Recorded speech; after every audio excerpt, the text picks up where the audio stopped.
Sometimes I have like the fancy intro thing, but we are jumping right into it. So for anyone watching, which is nobody because I just hit it, welcome. All right, let me turn down my music a little bit. That's not it. That's it. There we go. There we go. And we got Lily in the background doing some work on our laptop. Wanted to hang out. You can wave if you want. Hello. No, I mean, doing work. You're doing work. All right, we got the majority of people here. That's not too bad. Not too bad. So we just gotta get everyone that's here in Foundry. So Kirby, if you wish to join us, one of us. One of us. I don't know who this Trisfides person is, but you can just unfollow That guy and is leave. so lame. You should just ban him. Already on it. No. A permaban. Gone. You were pre-banned. Oops. Oh, I'm hitting my mic. All right. Oh, you're even on the stream already. You're such a good girl.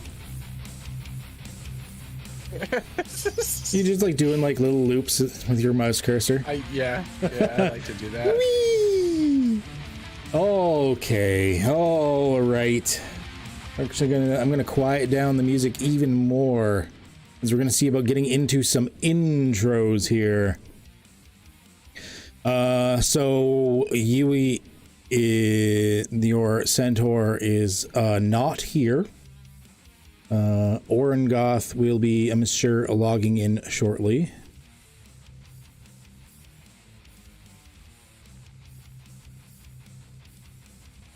So then, once Kirby is in here with us, I think we'll be ready to go. Lemon, what's up? What's up? What's up? Oh, Lemon's here.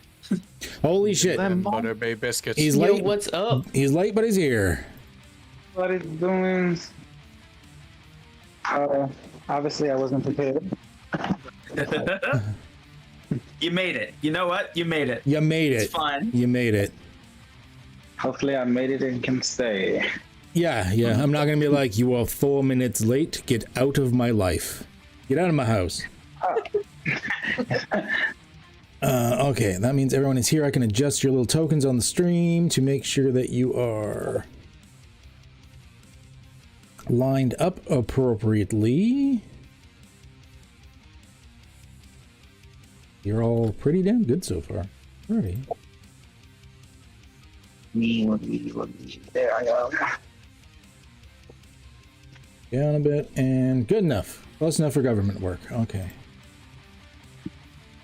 Oh, I don't have the thing showing what is playing music wise. Let me start that as well. Half-assed stream, that's for sure. Come on. The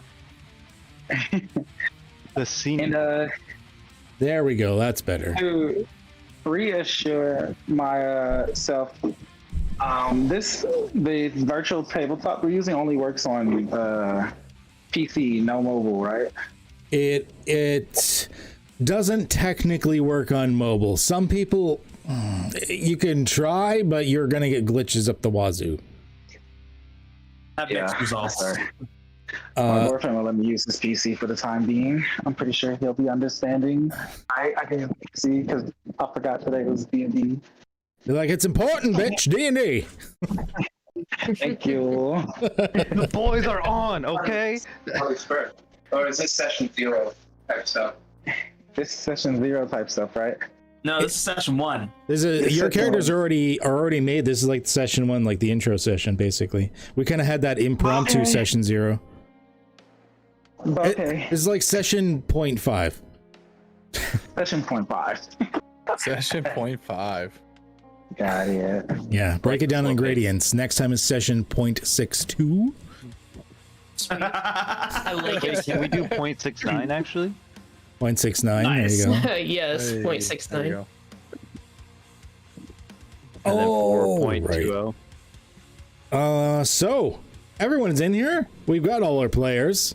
We are doing pretty good. I think we are just about ready to start. Yes, no one has last minute, need a drink, gotta go poopy, something like that. I have to pee, and I'm a frequent peer. I mean, if you have to pee, go for it. Do it now. I'm actively pooping as I'm streaming, so it's fine. It just picks up Cartman. That's so funny. Fully pooping while he's streaming live. Good times. So, let me do that now. Okay. Just sharing the link. Okay. All right. So I am going to make this easy on you guys. I am going to start this process with Bad Hair Gaming to ease you into it, just to make it so you kind of understand where we're going to be going with this.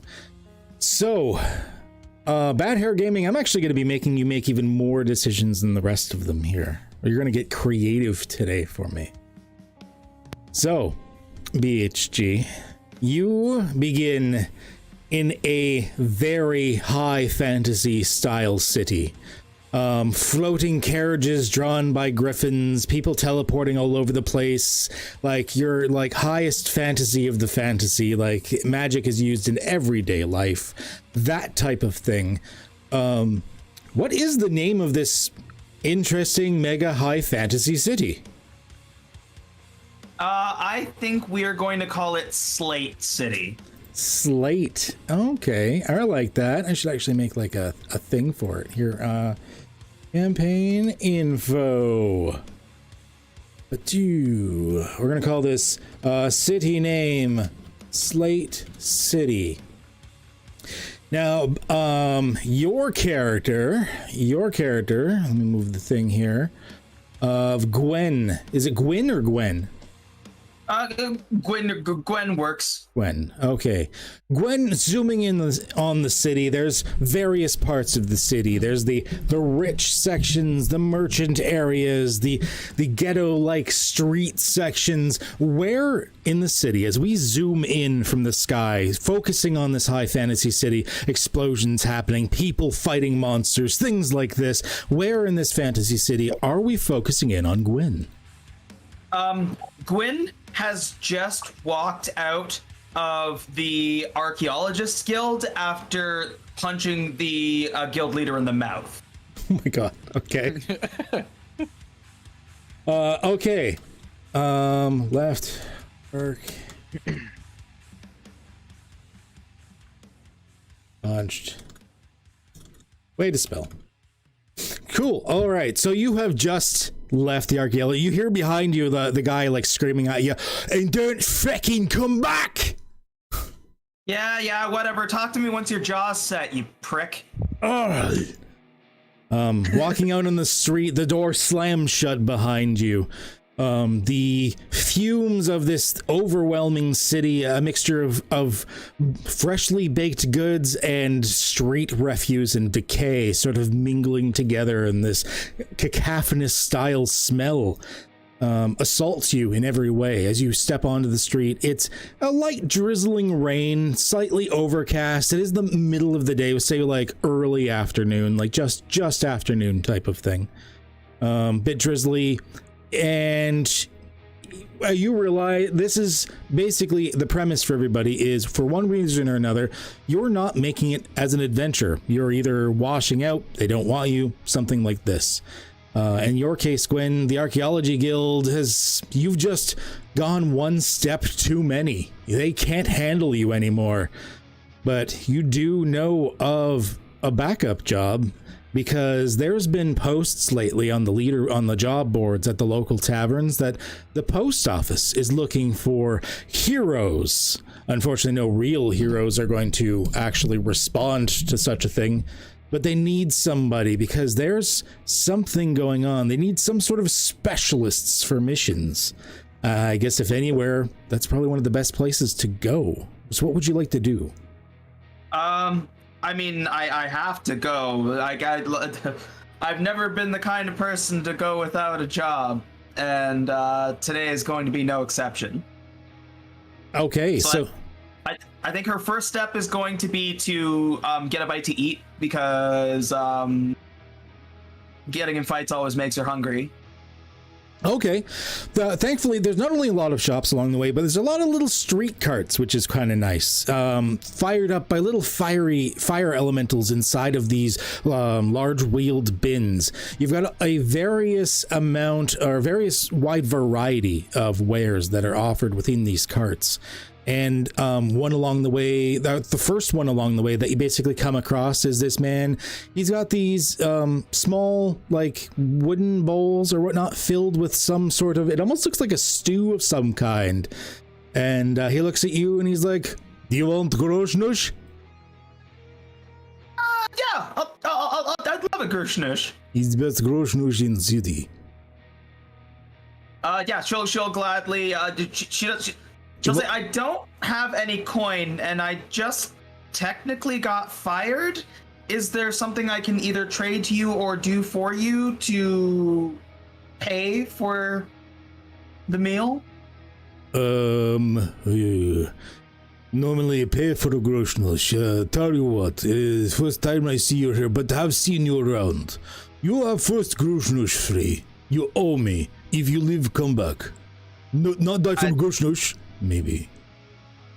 I love the way you think. I will take that deal, sir, and I will let people know that this is the best Grushnish place in town. Okay, here, have this. And he hands you like a little like semi-spoon thing that's from another thinner piece of wood that goes with the bowl. It definitely looks like it's not the type of thing you have to return. They're all sort of like disposable things that he's given you. Yeah. You have never heard of this dish before. This is the first time you've ever heard of this. Okay. So what is it, like a stew? You got some meat pieces in there? You're guessing stew with a question mark at the end of it. Okay, I'll like take it and like graciously nod and like walk off with it and eat it on the way. Okay.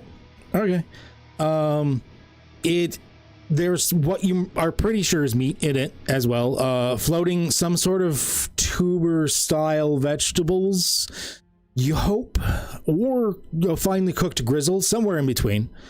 It does have a fairly nice, almost gravy like umami taste to it, which is nice, except for some of the grizzly bits, which when you squish in your teeth, something kind of squirts out of the center of it.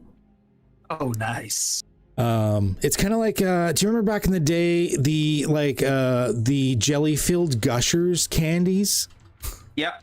Kind of like that, but a little bit tougher, a little bit chewier, and tasting more like the fatty part of a steak. I mean, you're still selling it to me.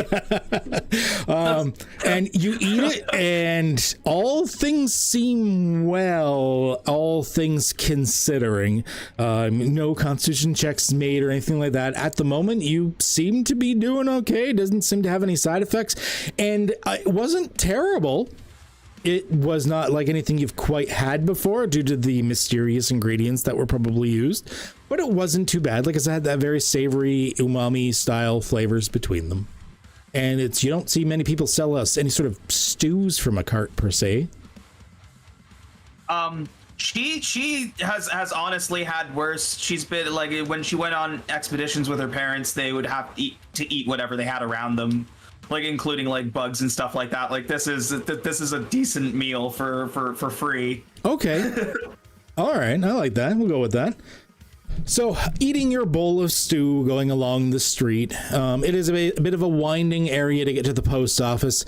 In the archaeology, I would say the archaeology place that you were at's probably in the somewhat nicer part of town, whereas the post office is off at the ghetto part of town. Like you're going down and the streets are getting shitty. People are doing all sorts of shady things on the side. It is not the nicer part of town. But are you doing anything else along the way? I think the food would have been the most important thing. She was definitely would have been hungry, but after that, like back to business. So you, do I know the address of where the job is? Yeah, there's like the central post office. It is known as, name here, Mr. Flanbury's Post. Mr. Flanbury's Post. Yes. That is sort of the main post office. Now, it's not like the real world where the post office works for the government. The post office in this world is a private business. In fact, there are competing post offices. Sometimes they have turf and gang wars in the streets, in fact.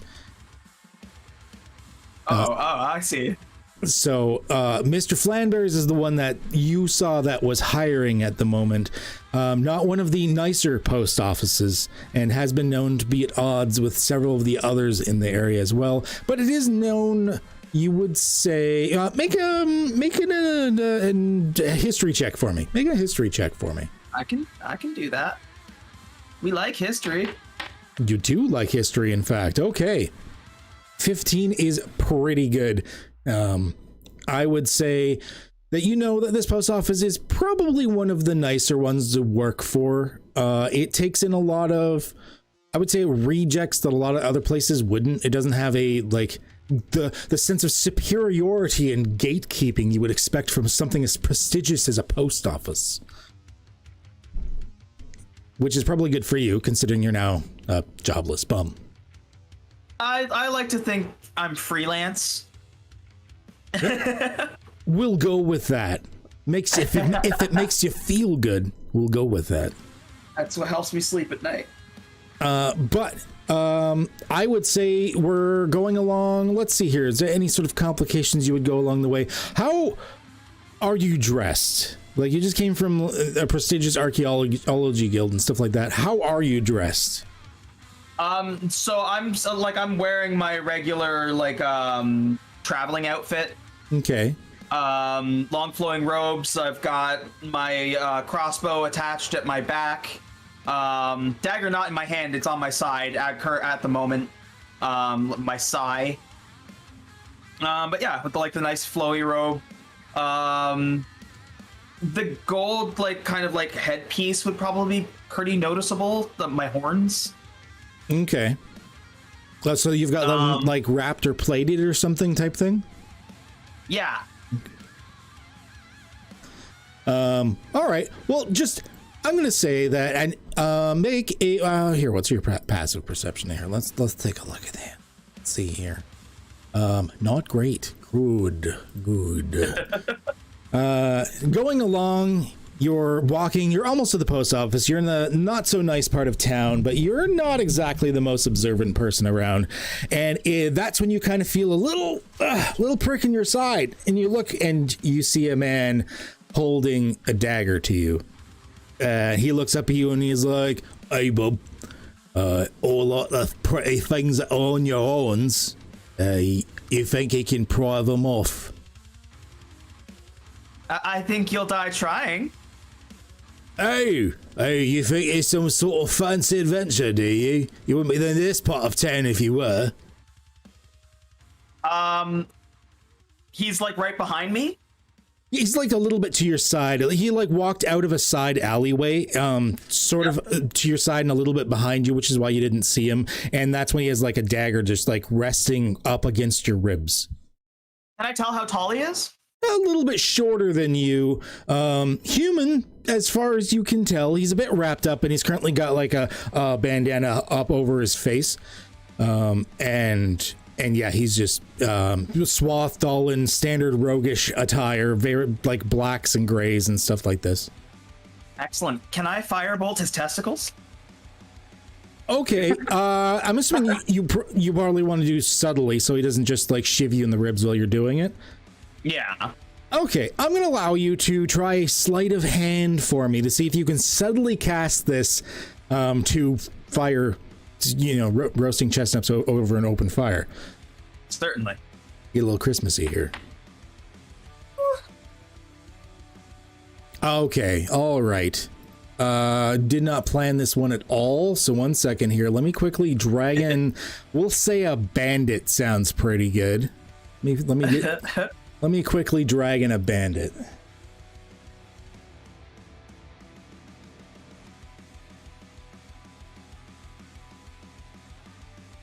Okay. Let's see if he notices this shit. Bandits have no skills in anything. Well, that's shitty. Okay. I mean, good for you.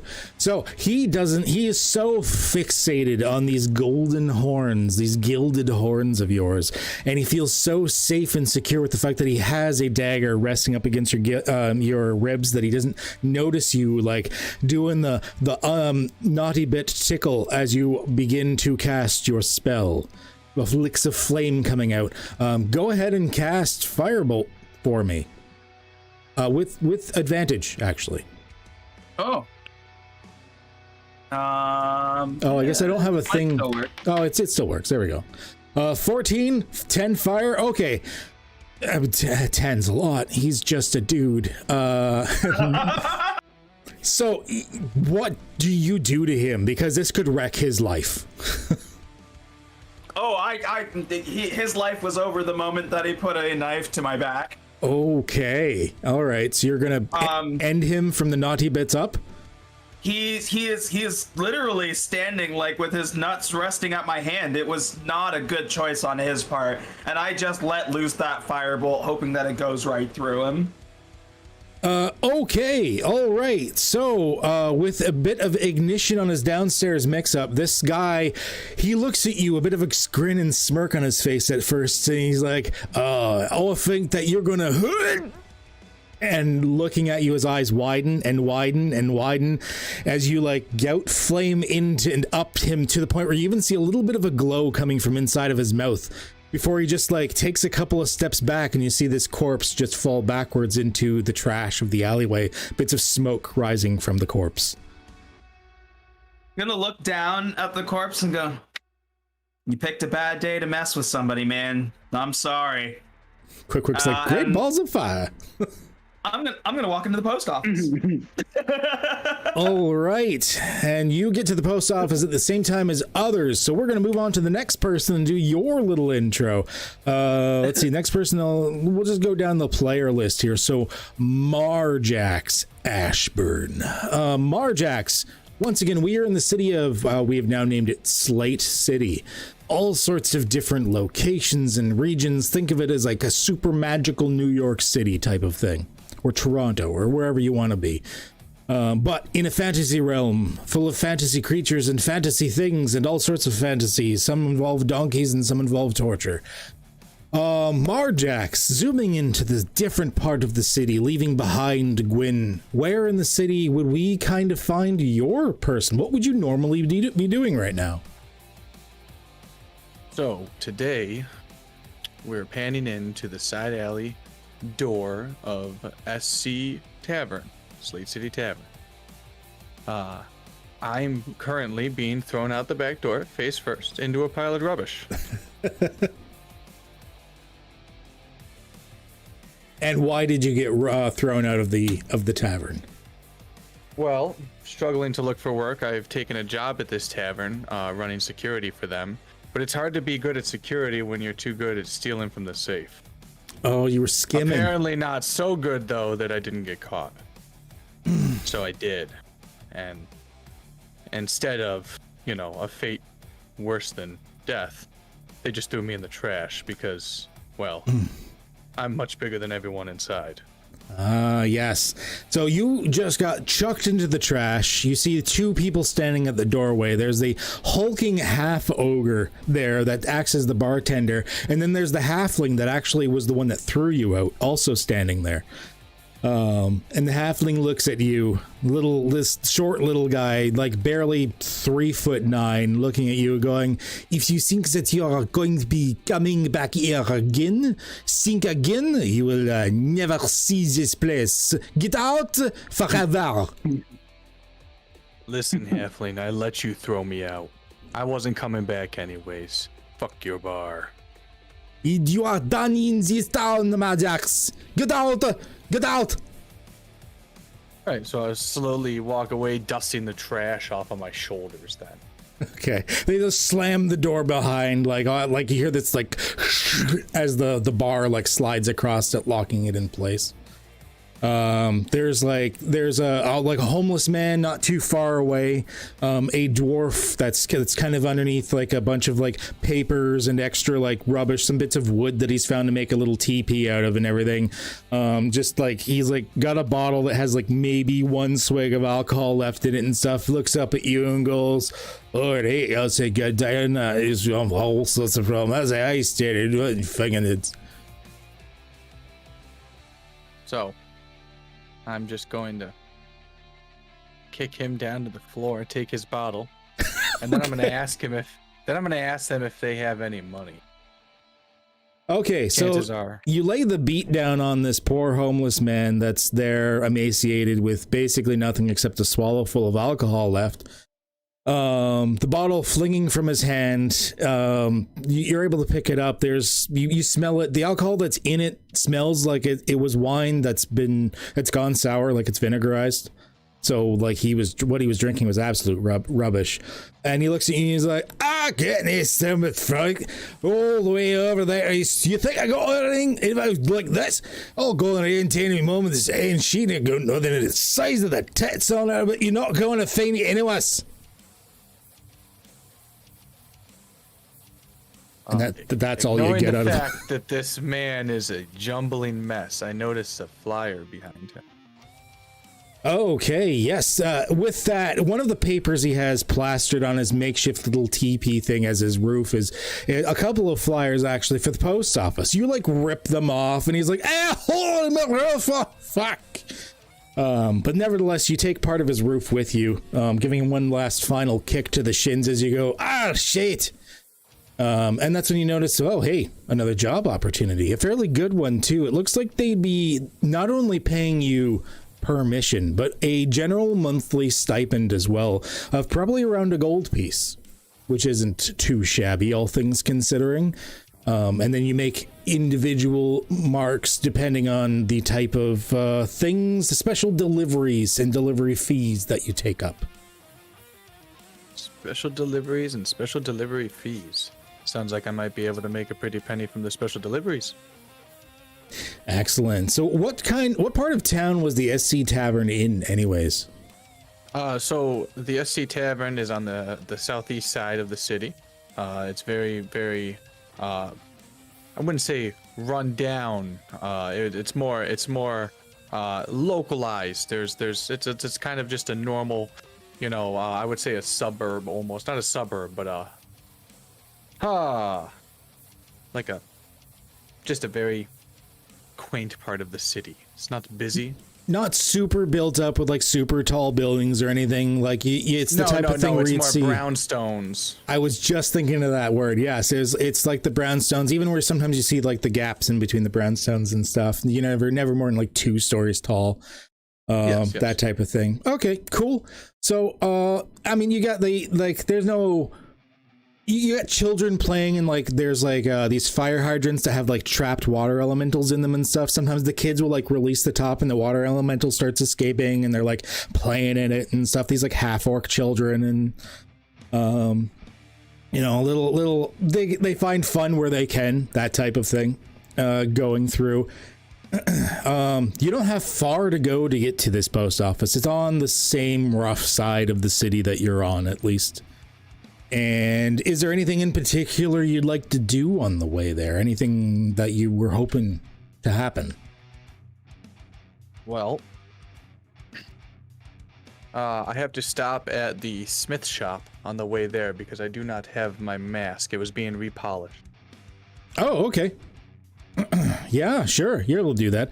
So there's a smithy not too far away. You probably chose this one because it's cheap side of town. 2, because it was close to where you work and or possibly live or reside at the moment. Which is most likely, I imagine it was some sort of like hostel or bunkhouse or something. And you stop by, and we're gonna say this is an elven place, Alondro's mystical, magical, magnificent smithery. Nothing mystical or magical about it. It's just some dude bangs a hammer on metal, but nevertheless, that's what it's named. When you go in, there's like the ding ding as you open the front door. The little bell goes off, and that alerts. There's it's like an elven couple. There's the guy, there's the woman that does the smithing in the background, and then her husband kind of does like the front of shop with the selling and stuff. He looks at you and he sees you come in, and he's like, "Hey, how's it going? Oh, I remember you had the mask, right?" I had the mask. Now all I want to do is settle up with you, get my mask, and be on my way. Yeah, boy, we got your mask here. We buffed parts, so you had a couple of scratches on it and stuff, which we got ready for you. Wasn't much work. We just kind of cleaned it up for you. Hey, how about like 2 copper pieces? I'm going to now point to the wife in the back and say, she told me 1. Did she now? Well, let's see here. I'm gonna say she probably told you 2, but I mean, who are you? Who is he to know? He might not even know what's going on. I'm gonna say this is gonna be a deception check. So I'm gonna show you one of 2 ways that you can roll these. So either you can roll it right from your character sheet, where you've got the list of skills in your attributes area there, where you can just click on, like, say, deception, it would roll it. Or there's another way. If you don't want to open your character sheet, if you've got your characters selected, you've clicked on them once to select them, and you can probably see this on my stream if you need to. You can stream snipe the secrets of the GM at the moment. Okay. You will also see, if I select it, there's these like drop down menus that pop up: inventory, features, skills, all of that. You can quick access your rolls from here as well. Okay, so it would be skills and then deception. So you're going to lie to him and say, just click it? Yeah, just go ahead and click it. Okay. Okay, not the greatest roll, but let's see if I roll something in response. You know what? He's going to say a straight up D20 for him. You guys are looking out. Let me tell you what. He's like, 1. That doesn't seem right. There. And she's in the back, like, ting, ting, ting, ting. She can't hear him, whatever. And he's like, whatever. It was just a cleaning of the mask. All right. 1 copper piece. It is. Whatever. I'm sure you'll be back. You got equipment up to YZ. 1 copper piece, boy. Thank you. So in your inventory, you'll notice that you, now one thing I sort of mentioned when we were making characters, I would like to reiterate now, we're running with the 10% rule, which means any gold you started with, as well as the cost of anything, is divided by 10, is 10% of what it normally is. This is so that copper pieces and silver pieces still seem meaningful and you don't just forget about them 1 session into the game. So what used to be worth 10 gold pieces is now worth 1 gold piece, for example, or a dagger that used to be worth 2 gold pieces is now worth 2 silver pieces. To let you know a little bit of how the currency works. Think of, say, like a gold piece is $1, a silver piece is a dime, and a copper piece is a penny. So you've got a gold piece right now, because you normally would have started with 10. So if you want to break that into whatever, it'd be like 100 copper pieces or whatever. You want one copper piece out of that, and you can. I have to break it down. Yes. You've got the 1 gold right now, and it's easier. It auto does it if you go up, but not if you try to break it into smaller denominations. Unfortunately. But it's easy. That would be, so 1 gold piece is 10 silver pieces or 100 copper pieces. Because once again, think of it as dollars and cents. I could do like 8 silver pieces and 20 copper pieces. Yes, you got it. Exactly. Okay. So then I that's down at the bottom of the tab here. Yeah, it looks like you've already got it going on there. So you'd be at 19 copper pieces because you're throwing him 19. 1. Yeah. Okay. Perfect. There we go. All right. Yeah. Come on back for us. We'll polish up the rest of your gear when you need it. Thank you very much. And I guess then I would throw my mask on and proceed to head out the front door. Okay, yeah. So you go out, mask on. An old lady, like, as you come out and put your mask on, this old lady like goes, and like holds her like money pouch and walks away faster. Relax, you wench. If I wanted it, you wouldn't have seen me take it. No, oh my. I never. Walks away. A lot of other people are nonplussed, whatever, and then you think you're an adventurer and or gang member. Just ignoring it.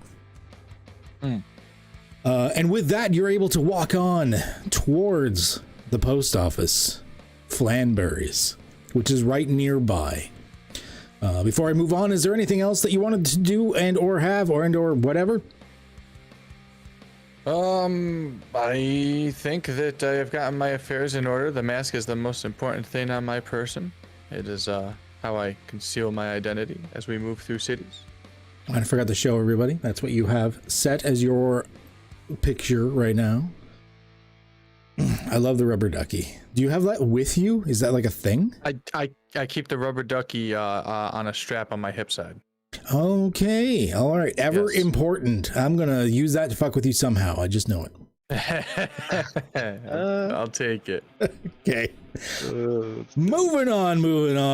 Orengoth, the half-orc buddy man. So before I forget, let's do pictures. I just kind of chose a picture for you because I didn't have one. I'm sorry. Hopefully this one's not too affronting for what you were going for. Oh, no, looks good. Orengoth, you are in Slate City. What would Orengoth be doing right now? And how is Orengoth failing so that you need to take a job at the post office?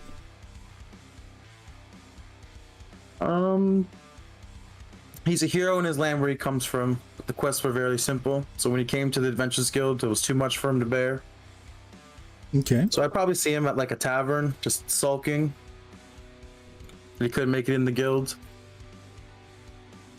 Failed out of the guild. Okay, and you're just kind of sulking in a tavern.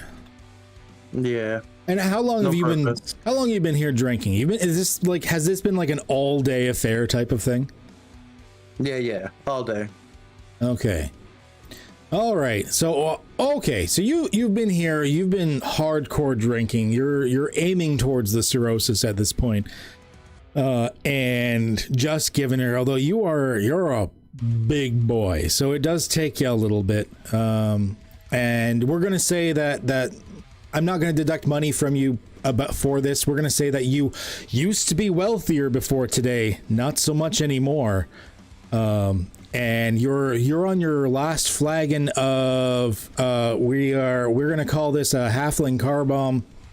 It's like, a drop of whiskey into a flagon of ale, and you're downing it. I want you to doing much the same thing, except instead of a skill, we're going to be rolling what's called a saving throw. It's going to be a Constitution saving throw. Now you can access them in much the same ways as I just explained with for Marjax. One of the easiest ways is, of course, click once in your character, and up above you got your inventory, spells, all of that stuff. Saves, there should be Constitution. Do you see that? Yep. All right, go ahead and click on Constitution under saves for me. I guess I can unpause. Not that it It's matters. saying Constitution saving throw. It says advantage, normal, and disadvantage. Just normal. Just do it at normal, yeah. Oh my, you guys rolls. Ooh. You have a really good con too. Really good save. Okay, so you've been drinking too much today. As a result, we are going to do.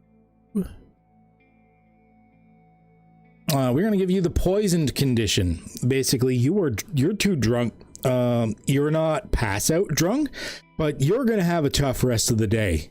But you know what? Screw it. You're happy. Everything is good. Everything is fine. You don't need that Heroes Adventurers Guild. Everything is fine except for that dude at the end of the bar. He's really been giving that stink eye. Is it getting worse? Why does he keep looking at you? What the hell?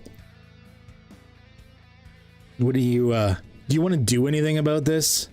I mean, he doesn't seem to be saying anything, but you swear there's this guy at the end of the bar, a bit of rough and tumble guy. You think a miner of some kind of covered in soot with a pickaxe nearby. He's been giving you the stink eye.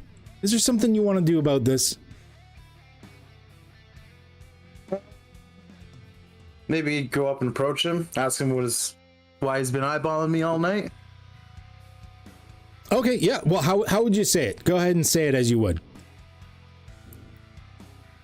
Excuse me, sir. I see you've been glancing at me all of the entire night. No. Do I look like someone you may know? What? Hey, big guy. Whoa. Hey, you just, you know, such a, oh, you're so big. No, I'm not really, it's fine. So, no, it's fine, sir. It's fine. You're just, you packed a lot of weight there, sir. That's so tall. No, it's fine. I mean, like, what are you doing here? You look like you're a big boy. Shouldn't you be at the Adventurers Guild? I'm just saying. So it's muscles. Fuck. Tried that once, and I didn't make the cut. I used to be a hero in my homeland, but not here. You didn't make the cut. Oh, whoa. Oh, you must really be a failure. Oh, I didn't mean that. You're such a so tall. Yeah, no, it's fine. It's fine. I mean, in your drunken stupor, it's kind of hard to tell whether he's being sincere or not. It's up to you how you react. He seems sincere. He's just a miner coming home from a hard day's work. Or kind of home, but coming to get a little drunk, you know? Take the edge off. Okay. And he looks up to you and says, oh, well, sir, if you're looking for work, a cousin of mine, I mean, he just got an upgrade deal, like a new job, and your hands are so big. I was just wondering, I mean, I've got this pamphlet here of where he used to work at this post office. If you wanted, did you, I mean, if you're looking for work, they're kind of needing people that are like heroic adventurers right now. Even if you're an utter failure like yourself. I mean, not that I'm saying you're a failure, because you're so, oh my God, it's like veins. I'm just saying, like, if you need a job for heroes, you're a hero. Of course, you're a hero. Do you want to work at a post office? I'd be most interested, sir. The coin purse is looking a little light after tonight. I mean, with these big hands, I could deliver a lot of letters, you know? So big. Yeah, of course. Here, and he hands you another one of the pamphlets for the post office saying that they need people for some stuff. Oh, here you go. And if you're ever back in here, feel free to forget who I am. I'll never forget you, but what is your name, kind sir? Leo. Just call me Leo. Leo. It's a pleasure, Leo. Much smaller than you. Yeah. Sure. And he just he does that thing where it's like, oh, good. And he just ends the conversation by hugging his mug and turning away from you and kind of just staring deeply to the bottom of it. I turn away with the pamphlet in hand and I head towards the post office. All right. You stumble out, almost missing the door a little bit, kind of like the door jam. The door jam moved in your way, which kind of sucks, but you've managed to navigate it anyways. You go out into the twisty, turny streets. Unfortunately, today they seem to be also sort of swaying on you. But it's a fantasy realm. It's totally not your fault. This could happen. And nevertheless, you managed to navigate the streets. Is there anything that you'd want to do along the way, per se? You said it was swaying, right? Like the world itself? The entire world is tilting and swimming and spinning and swaying. He's just stumbling along to the post office, bumping into a lot of stuff, knocking everything over. Okay, so going along, you at one point, I'm gonna make you make a dexterity check for me, please. So under checks, just click on dexterity. It'll be at disadvantage. When you click it, it should pop up. Go ahead and roll it a second time for me, please. Okay.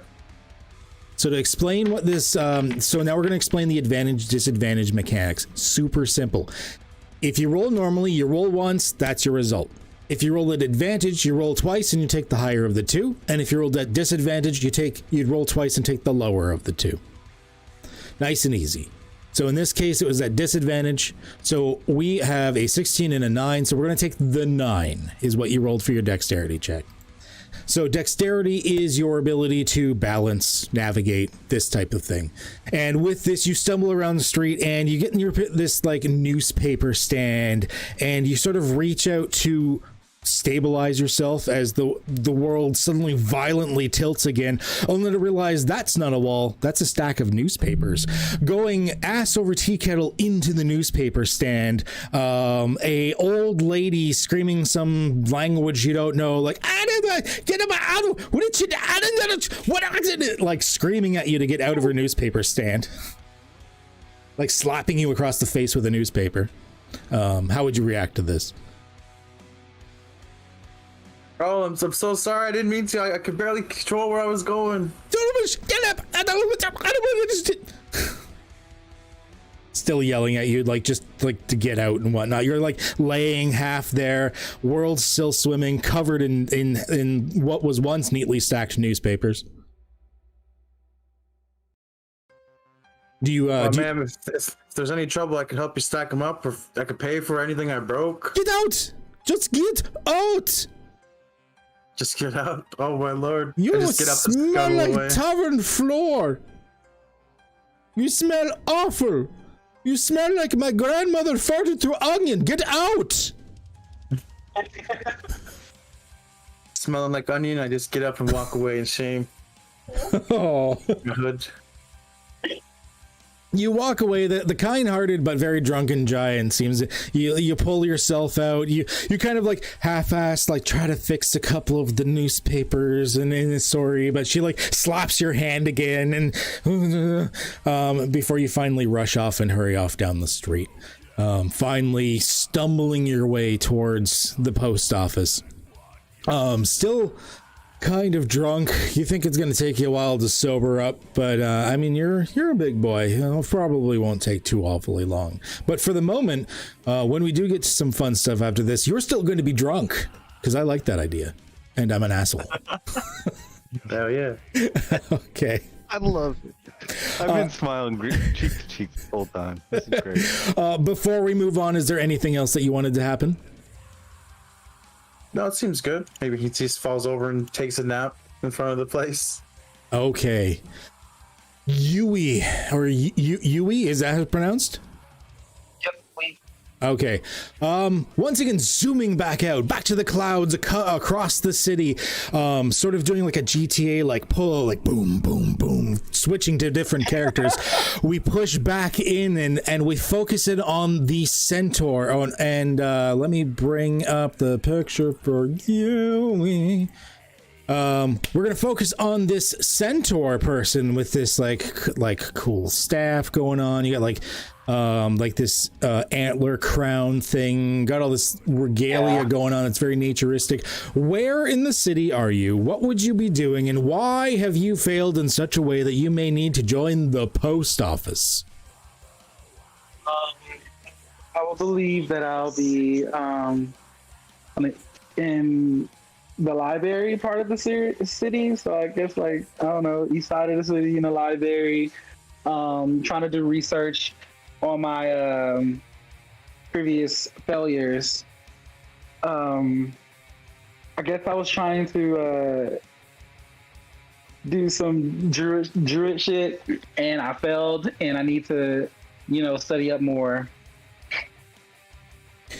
Okay. And that's why I came to the city, because if the city has a library, wherever I'm from doesn't have a library. Okay, so you're in the library, probably in the nicer part of the city, because I imagine that's where the library would probably be.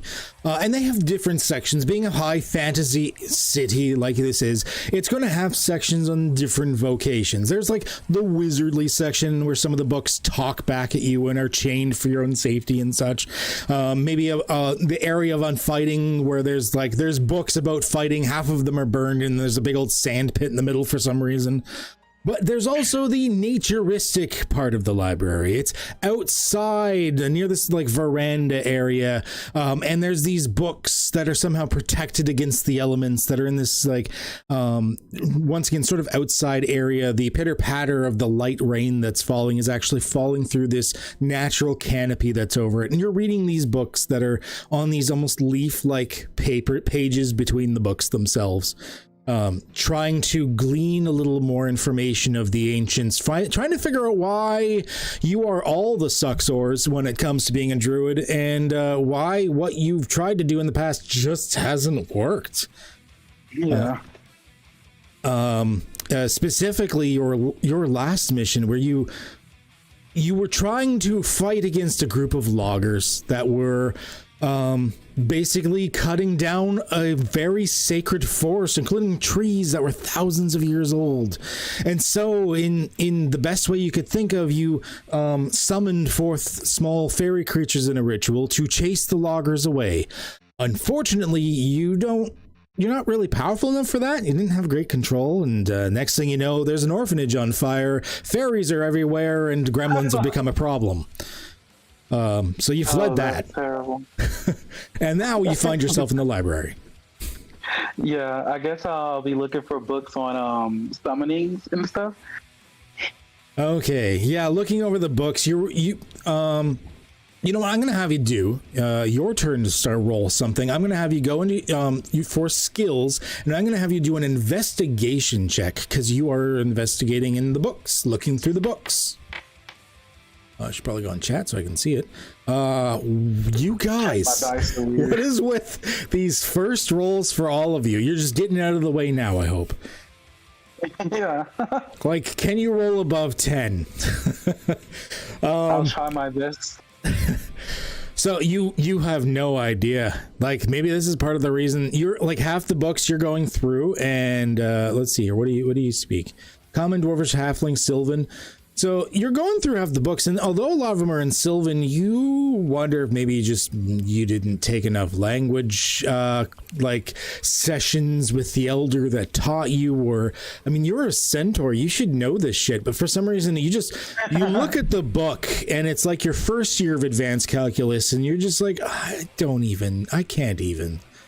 just can't even this shit right now. This is giving me a headache. I'll just throw the book. Yeah, you throw the book across. You pull another book out. You're having a hard time, and you're like, I can't even this shit. I need something to do. I need money, and that's when you turn the page and you realize, as a bookmark, someone is using this flyer, and that heroes are needed at the local post office. Something that might get you a little extra experience, a little extra skill that.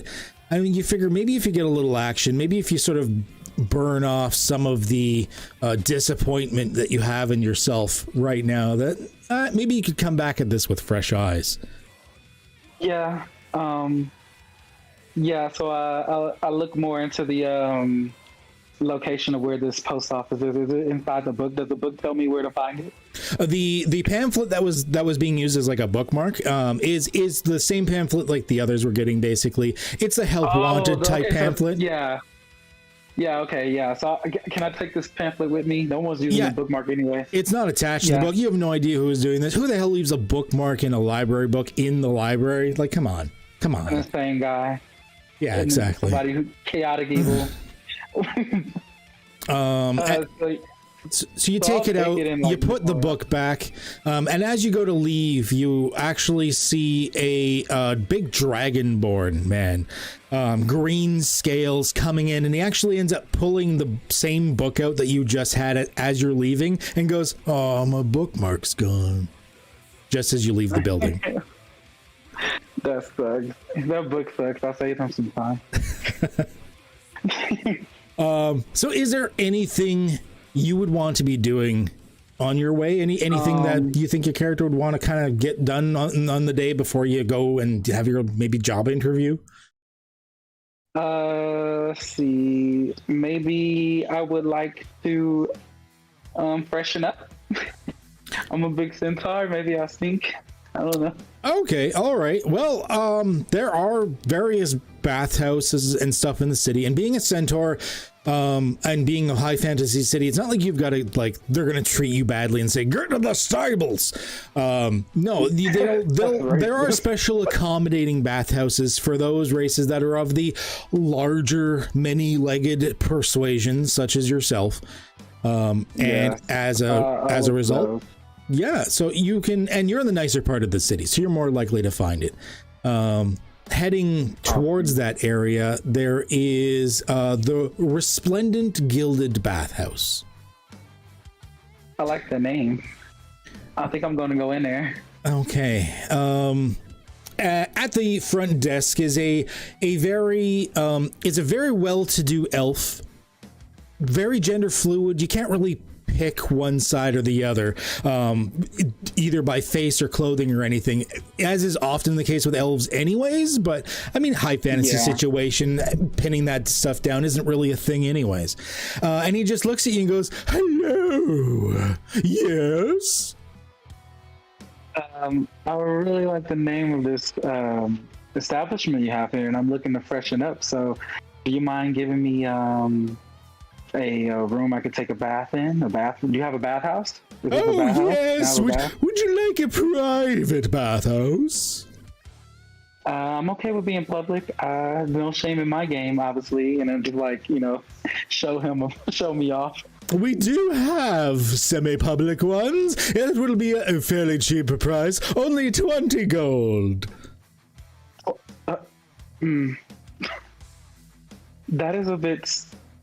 I just after doubling like this, is there a cheaper price? Oh, I mean that's normally cheapest. So little down on your luck, are you?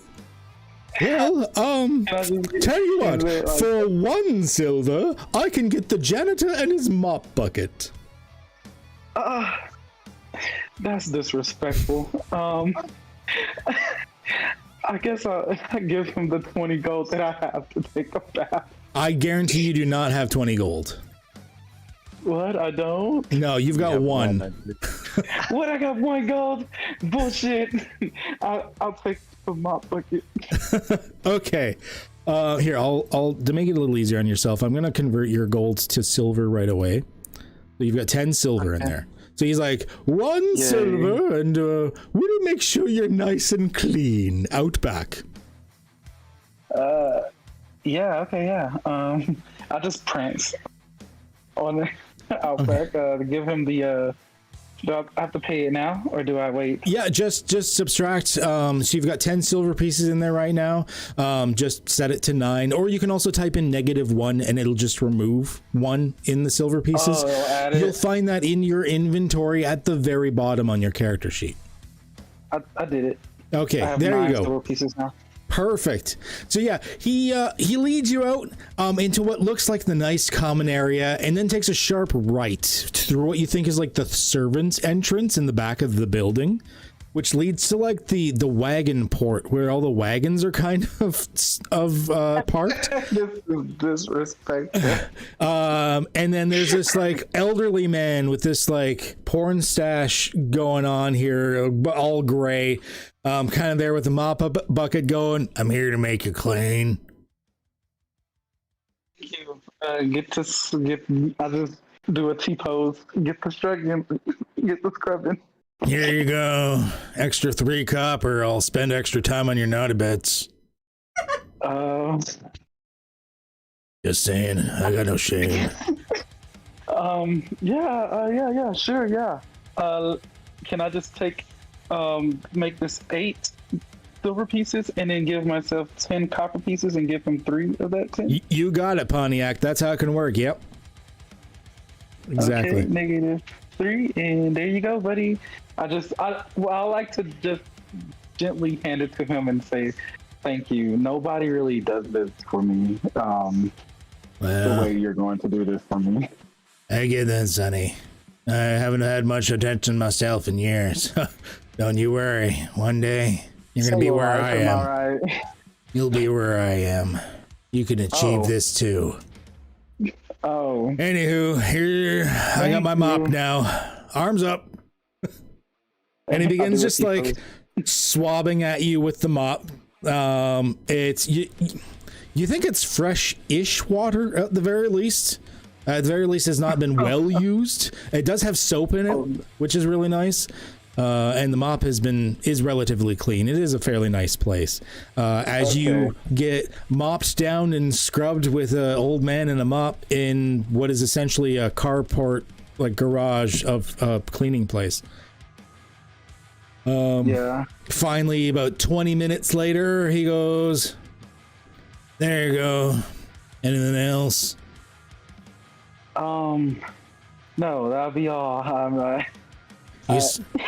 Give myself a little shake. You smell clean as a whistle. Oh, hey, you know what? You've been real nice to me. Here, 1 second. He goes inside for a hot second, comes back out. He's like, here, 2 things. One, and he like takes a lemon and like squeezes some along your back. He's like, I don't know, they use this to make them smell pretty or something. And then here, and he hands you a cucumber, and he's like, I don't know, they put this shit in water for some reason, just if you want a snack. Thank you.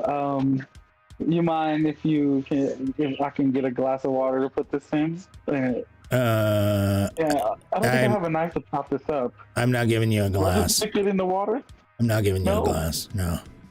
No glass of water? I'm not giving you a glass. They'll sack me if I give you a glass. That's too expensive. Well, I don't want that to happen. You got your own mug? I'll give you water. Oh no, I'll just take a chunk out of it. I'm doing if you need a drink and he like kicks the mop bucket, I mean, feel free. That's disrespectful. Whatever, boy. You're the one that just paid like 1.5 silver for some guy to mop you in a back alley. Well, this service took a turn. I'm gonna thank you, and I'm going to make my way out. I feel like there was a question mark in that thank you. Thank you. Thank you. So I'm just gonna leave now. Okay.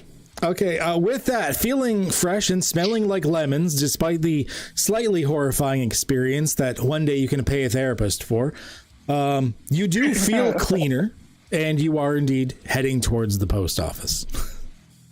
Amazing. Anything else you wish to do before we zoom back out? No, that's I'm good. Okay. All right. Getting a little edgier, getting a little darker for a second. We are going to zoom back out, back to the clouds, zooming back in a different part of the city as we look towards Mazikeen. Mazikeen, what would you be doing in the city right now? Why have you failed or had, for some reason, need to be a job with the Postmasters, and just generally, like, what's going on? Where are you? Okay, back question. Does this city have a sewer system? Sure, it does now. Okay. All right. Well, I'm down there because that's where my, like, I don't know, I guess house place is, training area. Okay, so you're down in the sewers. You've made it's like an offshoot place. It's actually not too bad, all things considering. You maybe drag down a couple of old chairs and your like sleeping roll and stuff like that. You've cozied it up. It's not like wet or anything. You found it was like one of these side like service places you think they used to keep tools in, but it looks like no one has been down here in probably years. Yes, and I made it my own. Yeah, perfect. So you've got your own little place. You do know there's some other residents of the sewers you've met now and again. You're actually sort of just exiting your little hovel at that time when you see a mongrel folk. Basically, a mongrel folk is someone who's a mismatch of things. Like his left hand is a crab claw, his right hand is like that of a half orc. He's got a hoof and then like a lion, a leg, and and like his face is like a mixture of like lizard, fish, and human. Like mongrel folk are kind of all over the place, and his name's John, and he's just like, hey, how's it going? And he's just eating a hoagie walking past you. Just another day in paradise. Yes, another day in paradise. That's right. That's right. Kill me. What you got today? Anything good? Well, it was dropped on the sewer street right over there. Just kind of picked it up. I don't think they actually meant to throw it away. Oh boy, I heard some cussing when I took it, but swift as I am, snatched that sucker right out from underneath them as soon as they dropped it. They didn't even think I heard a kid crying. Oh, best day. Sounds like a good day. Oh, I think so. What's your plans for today? You out there looking for more work again? Yep, unfortunately. Everything I try to do, it just doesn't work out. Someone always pisses me off, so then I get fired. Huh? You should try looking like this. Oh, kids screaming, and then they tell me to leave the schoolyard. I don't know. Anywho, if you're looking for a place for work, there's a bunch of these flyers posting around. I just use them as toilet paper, but you might want to actually take a look what's on it. Yeah, preferably one that you didn't wipe your ass with. Oh, well, I'll give you this one instead then. Perfect. Thank you. Hands you one of the flyers, and indeed it's an address saying that looking for the heroic adventure types, those with skills willing to brave new and exciting postal related adventures. Yeah, screw it, let's try it. Yeah, it's better than your current job, which is nothing. Exactly, I got no money, I need something to do here. Let's check it out. Okay, all right. So crawling up out of the sewers, sort of heading out. You're in the sewers, but you could be at any part of the city. What kind of part of the city are you in? There's so many. I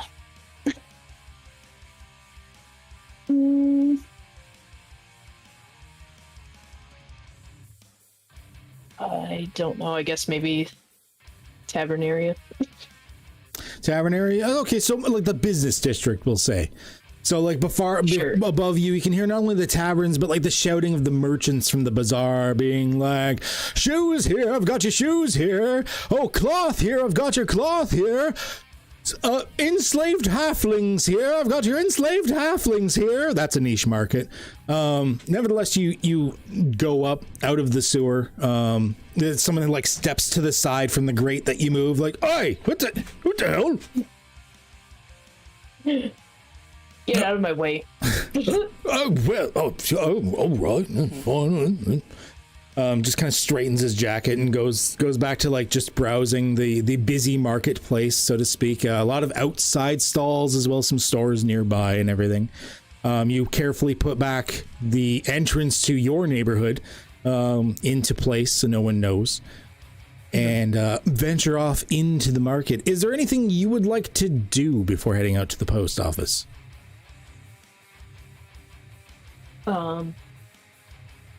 No. No worries. Okay, so heading out into the bazaar, there's all sorts of different merchants and everything. You get accosted by a few of them. Let's say I would like you to make a wisdom check for me, please. So, did you remember how the others had done this so far? Yeah, so there's the inventory spells checks. Yeah. Wisdom. Yeah, just a normal. There. Oh my god. You guys. This is rough. This is really rough. What is with you? Okay, so you're just wandering around and just there's a part of you just that is just being drawn by everything until you finally get to this one booth. And there is this dwarven lady there, this beautiful, majestic beard going down. She's got it braided and very well colored and manicured and whatnot. And she's got this array of oils in front of her. And she says, "Oh, miss, would you like a financial opportunity to be your own boss and to have employees underneath you?" It just takes a little bit of an investment and a true devotion to oils. Yeah, well, see, I don't have any money, so can't really invest. Well, I'll tell you what. And she like flicks her hand and like a little business card comes out. You come back, miss, and I can make you a wealthy employer of your own. These things could cure anything. Magical, essential oils that could cure the most horrible of lycanthropy, ghoul rot, lich touch, you name it. You'll want to come back. And a part of you is like, yeah, that's a good idea. So you kind of like take the card and pocket it for later. So we're going to make a note of that. Possibly falling or... So is this like a pyramid scheme? Pyramid scheme. So you're like, you're going towards the post office, but a little part in the back of your brain is still buzzing, going like, I'd like to be my own employer. That sounds like a good opportunity. I want to be my own boss. That's you'll have to come back for that one. Yeah, right after you get the proper haircut, maybe dye your hair blonde. Yes. But with that, you do indeed move on to the post office and join where the others are going to be. Now, this is where we finally zoom out once again to the clouds. A whoosh hitting the camera across a seagull, falling down. Never mind, we're going to ignore that. That's no animals were actually harmed in the making of this RPG. Nevertheless, moving on to Baka Ding. Or are we just going to call you Baka? Baka is fine with me. Baka, okay. A elephantish sounding name, Luxagon sounding name, either that or you're just full weeaboo. Ooh, let's get on to this. Baka, we zoom into where you are, your large farm. Actually, before we move on, I'm sorry, I don't think I showed Mazakine's artwork to the stream. Oh, yes. You need to show that off. Because it's badass, I really like it. Yeah. There's my badass self. Hell yeah. Okay.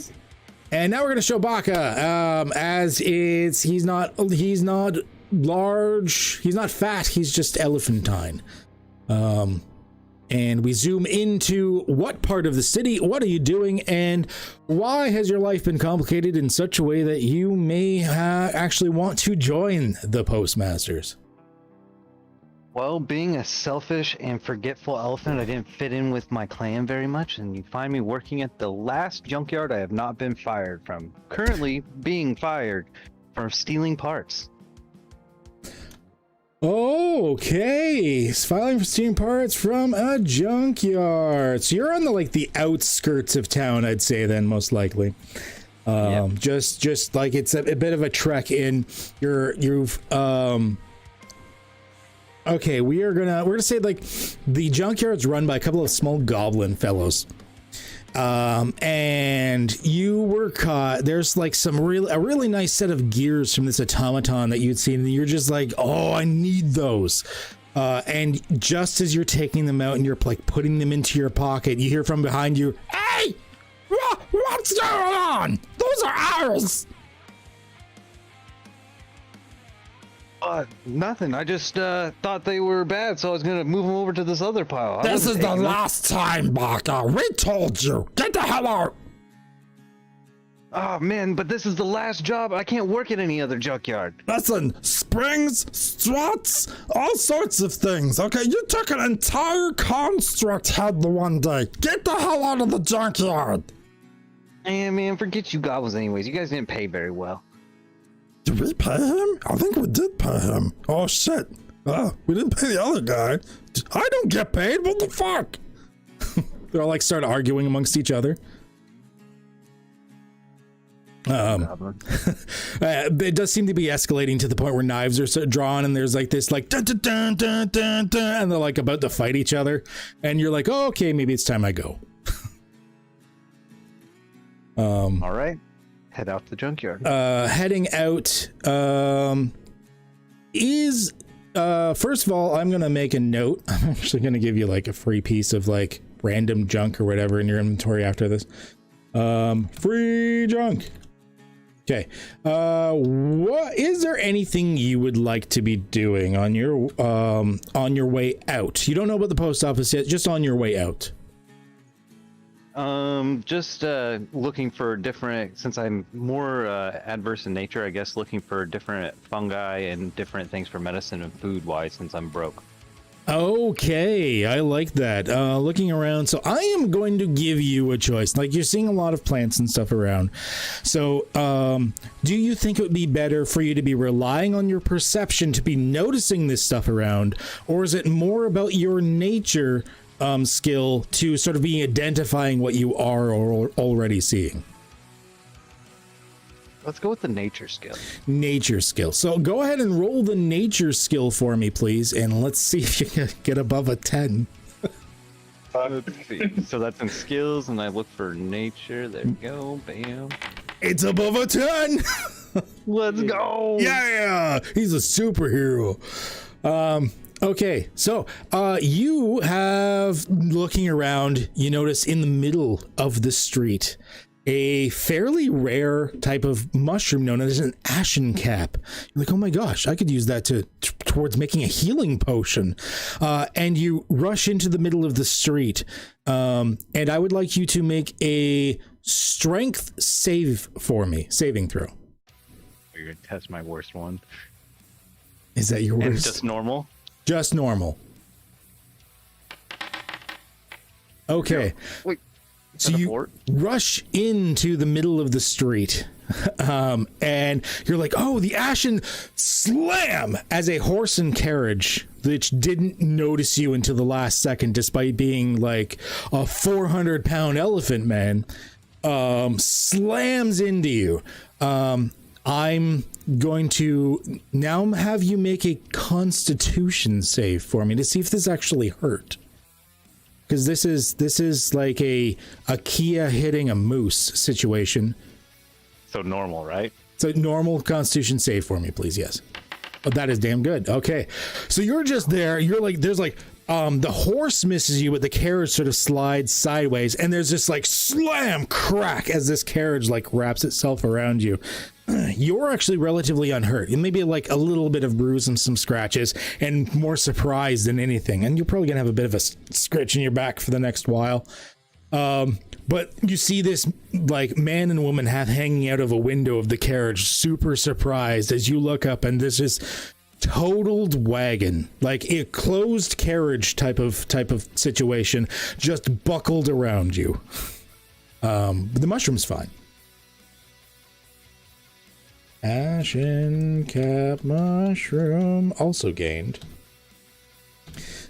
So yeah, you stand up, and then the man like fixes a pair of like, he's got like the little like bifocal spectacles or whatnot. He like fixes them up on his face. They were half hanging off, and he looks up at you and goes, "What was that?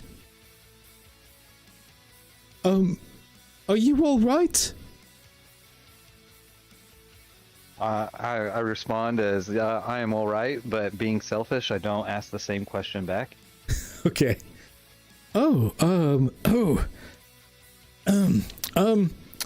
how are you going to pay for this?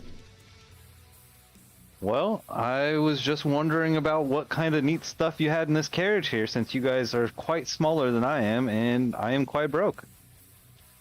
I would like you to make an intimidation check for me. It's a skill check. I'm going to give you advantage, actually. So intimidation. Intimidation. Skills. Yeah, and go ahead and roll twice. We're going to take the highest. Really? Okay. So you go to be like, you guys are much smaller than me, and I was wondering how much you had. Oh, you're back.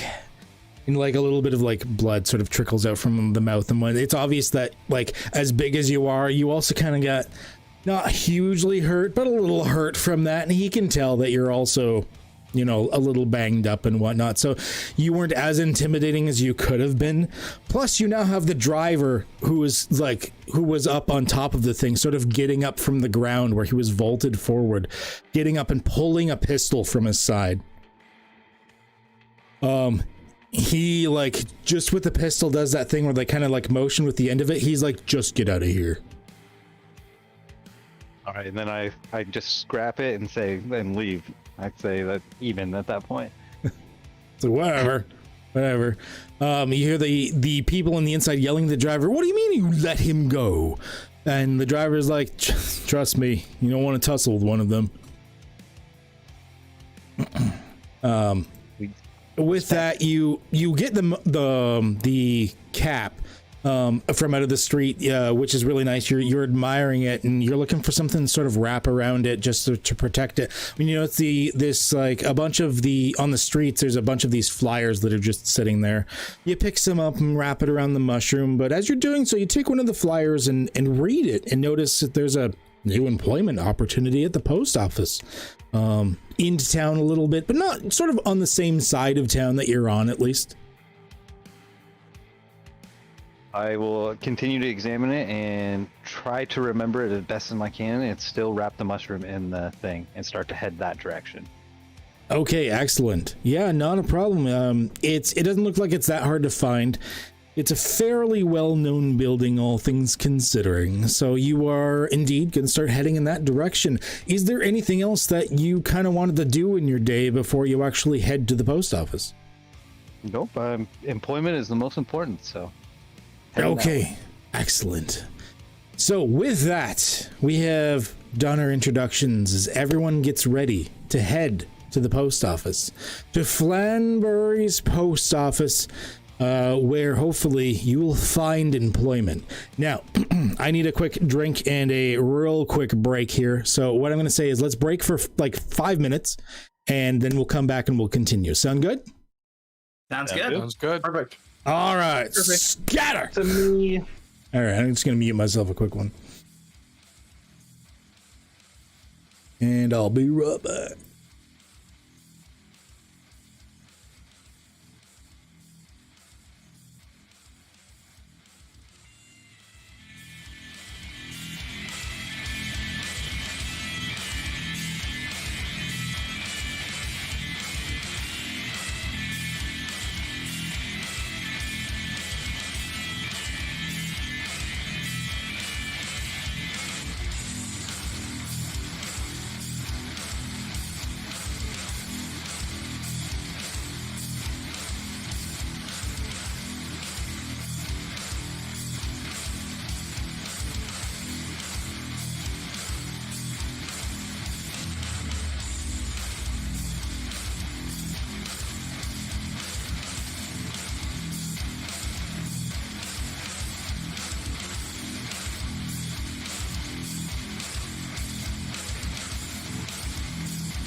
I'm muted.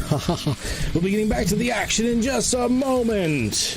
For anyone watching, don't forget if you're here and you're new, like, subscribe, follow, whatever, depending on which platform you're watching on, YouTube or the everything. I like that you.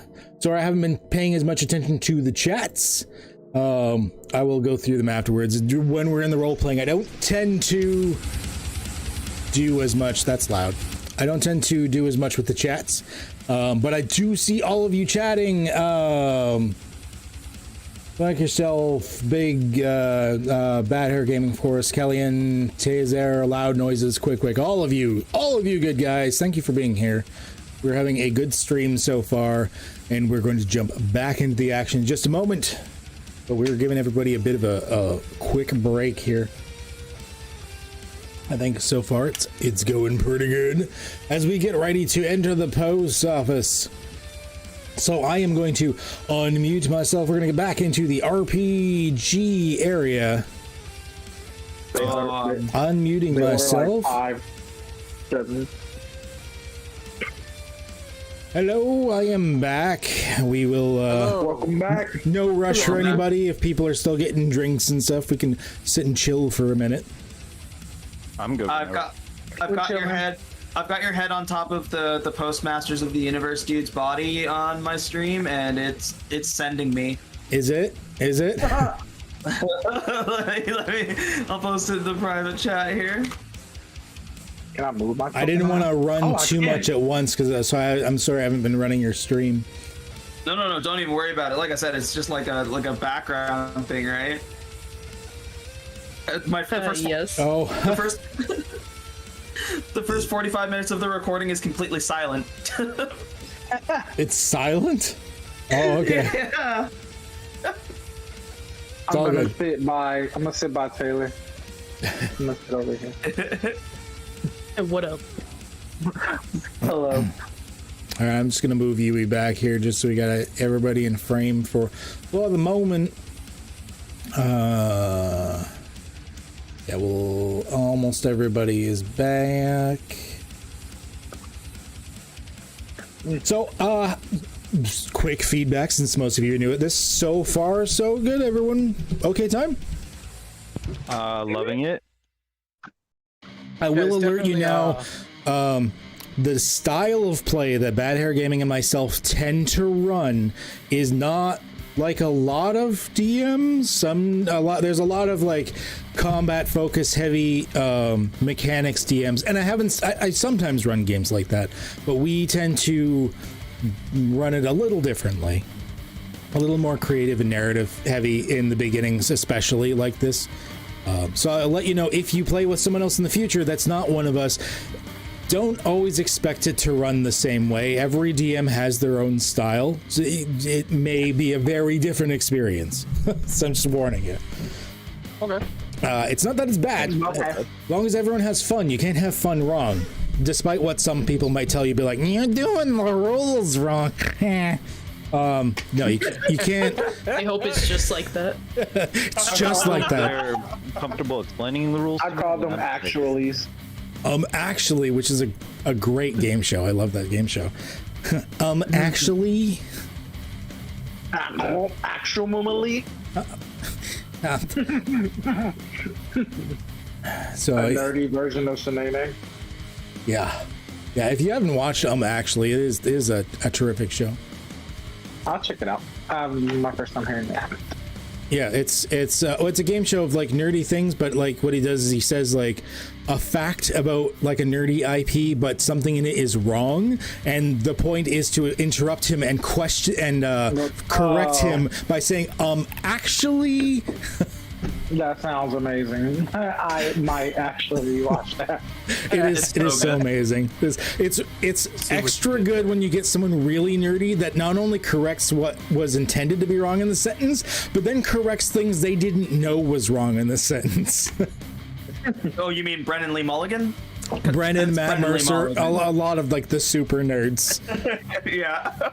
It's like, all right, you just corrected like 3 things we didn't know we fucked up on. I'm the same way sometimes in our life. Funny. Okay, all right. How are we sitting here? I think is everyone back? Can confirm. I'm back. I'm back. Hey, Tasty. Pocket Dean. I think Is Kirby back? Kirby's still muted, so Kirby might not be back yet.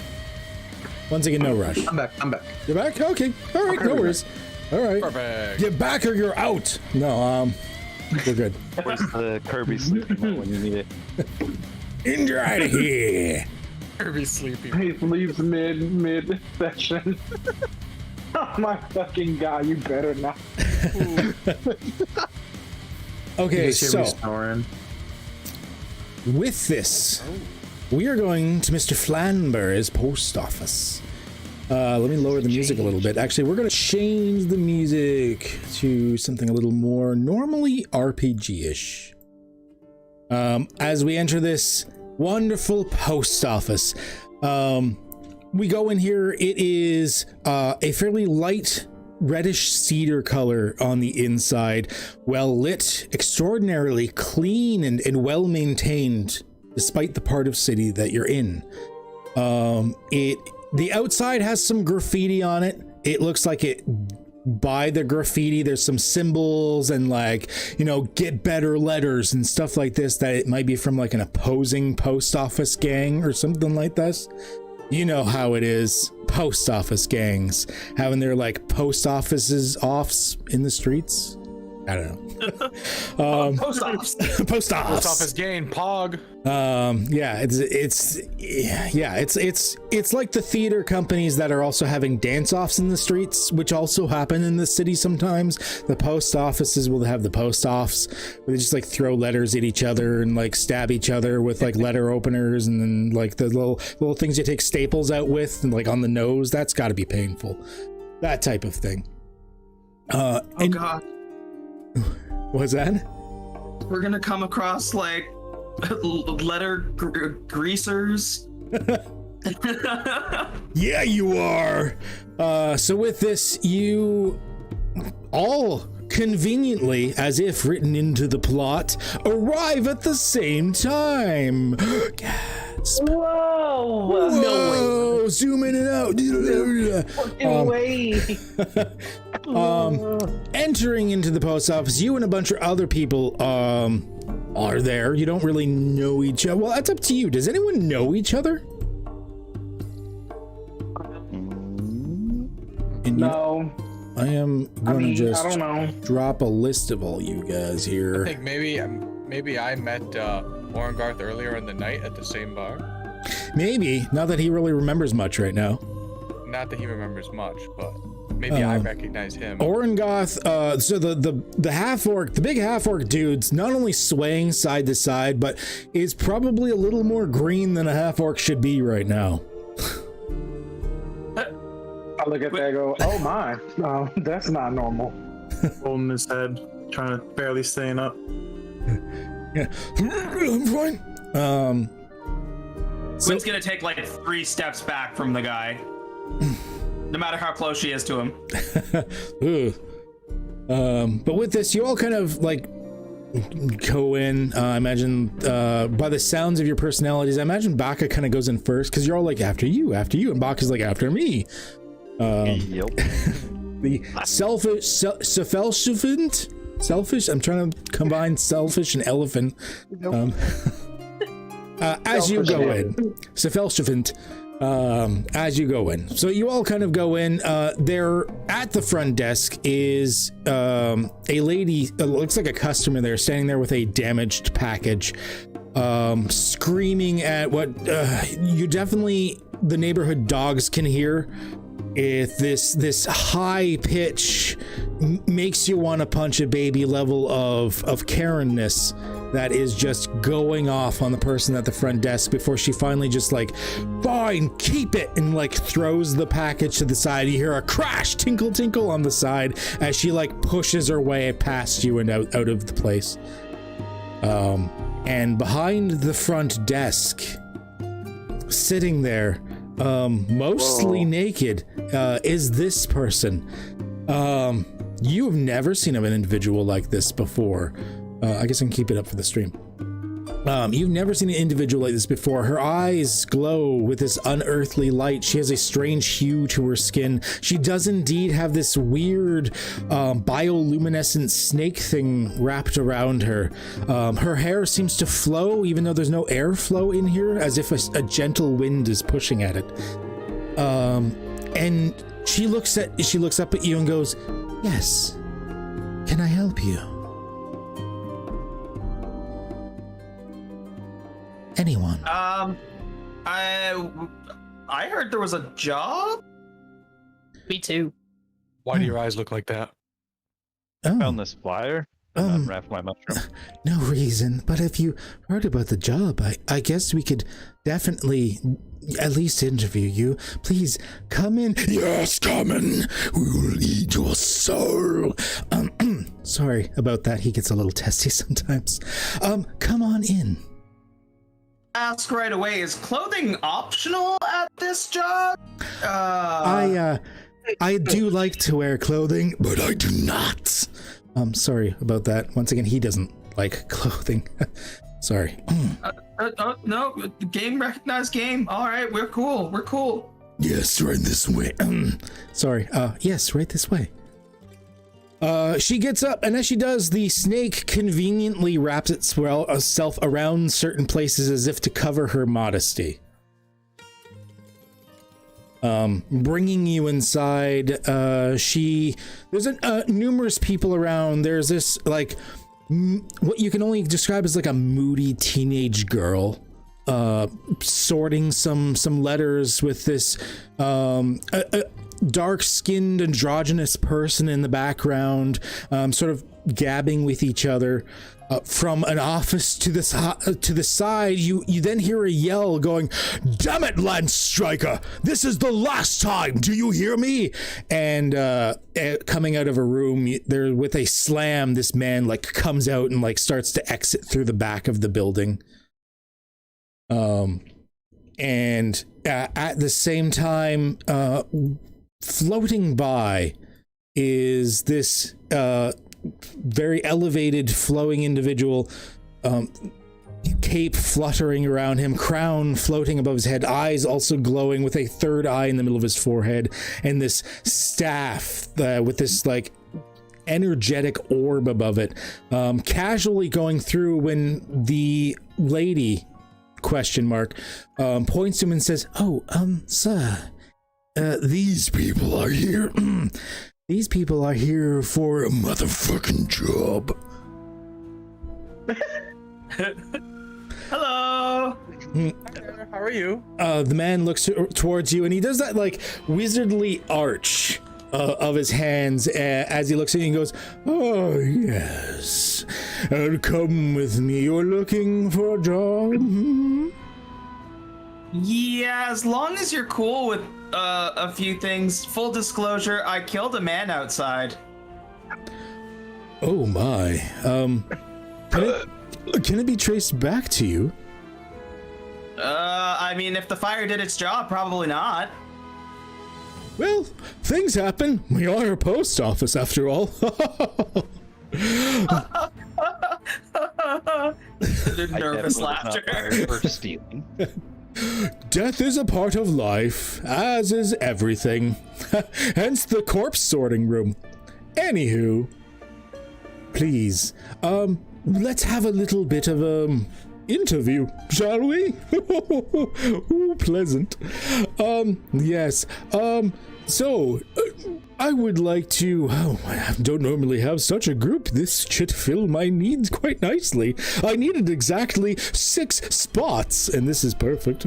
I guess I could go through you, sort of, I guess, figuring out why you're here, and if you would be a good fit for us. You first, Mr. Elephant Man, Loxodon, I believe you're called. What's your name and what do you do?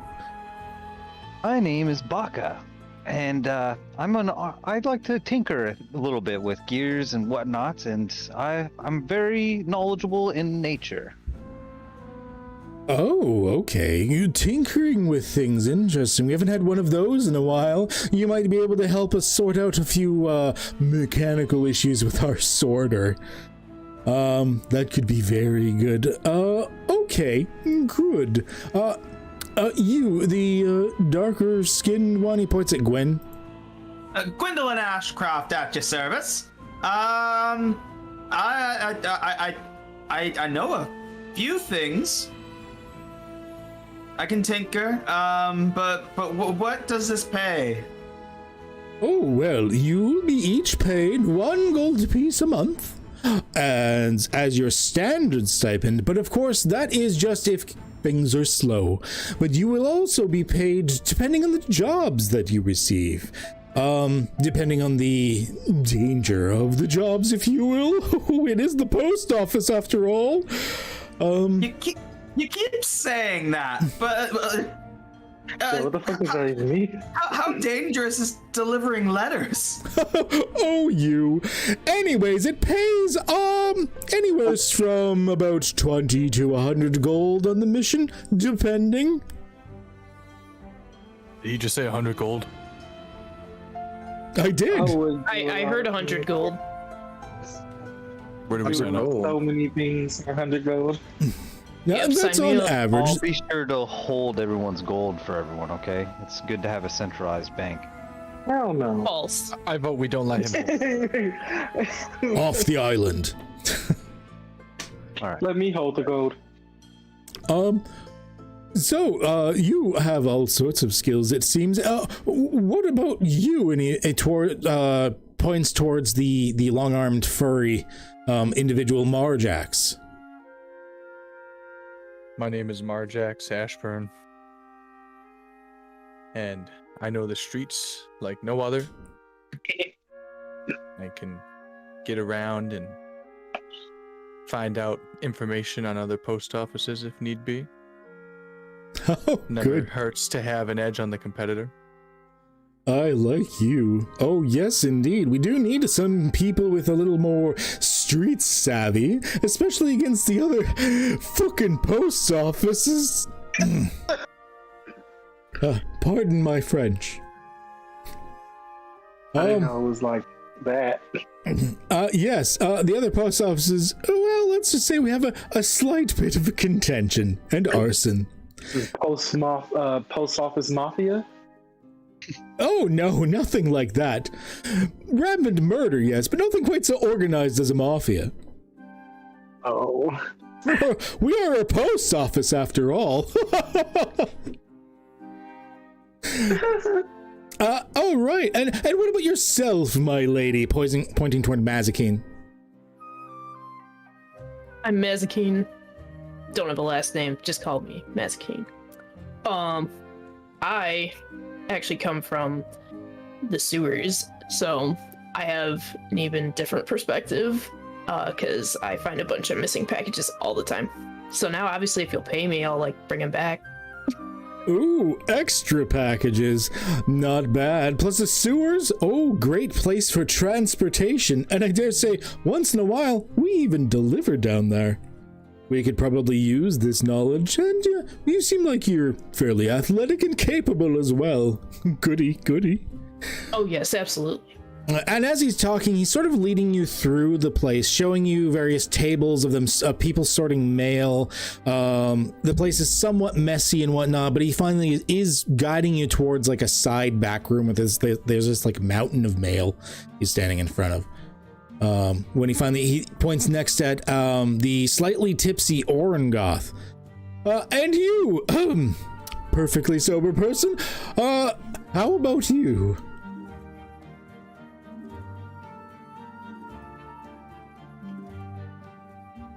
Kirby? Sorry, I was talking with my muted. My bad. Oh, What was that? and what about you, sir? Just coming over from the tavern. I'm all drunk, a little bit of a headache. Those are your qualifications? Not very good for a job, I say.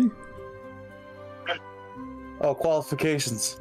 I got big hands. I can bring a lot of letters all over the place. I see. Well, sometimes it's nice having a busier lower apartment than upstairs. So, good to know. You will be a lot of use in hopefully many ways. And you are, well, you're awfully a large one as well, I dare say, pointing towards Yui. My name is Yui. As you noticed, I'm very large and in charge. And if you want, I can use my little hooves to run your mail. I can deliver fast. I just really need money, please, so I can take better baths. And protecting the forest is a volunteer job. You don't get paid for it. Oh, well, that does sound very good. There's a lot of these impromptu personal delivery services lately that we've been competing against, so your speed ought to help us, I'd say pretty good. It is the post office after all. Yeah, you keep saying that. So yeah, I totally agree. Excellent. I'm also a druid. I can command nature. I'm very good at nature. Oh, you can command nature. I'm more of a magical version of that guy. Excellent. Just like I can command the forces of darkness and elemental magics. So good. That is great comparison. Nothing like a little fey folk and necromancy to mix in the post office. Yep, nothing like a little dark magic.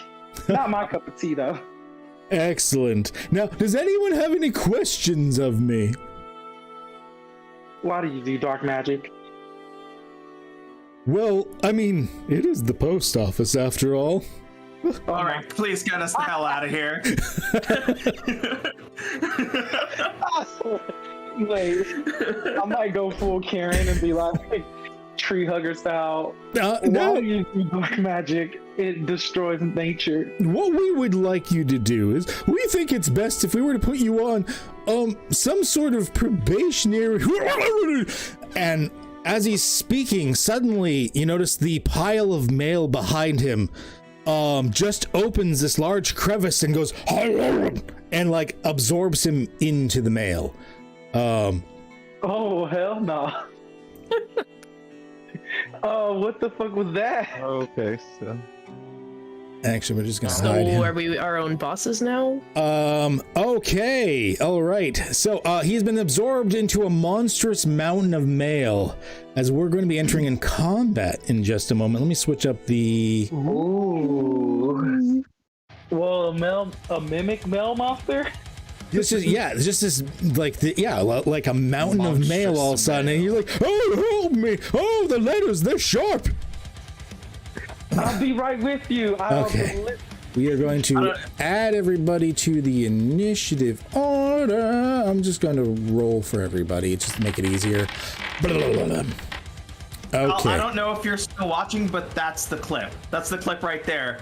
As soon as he says, "Oh, we're gonna go into combat," and everybody goes, "Ooh."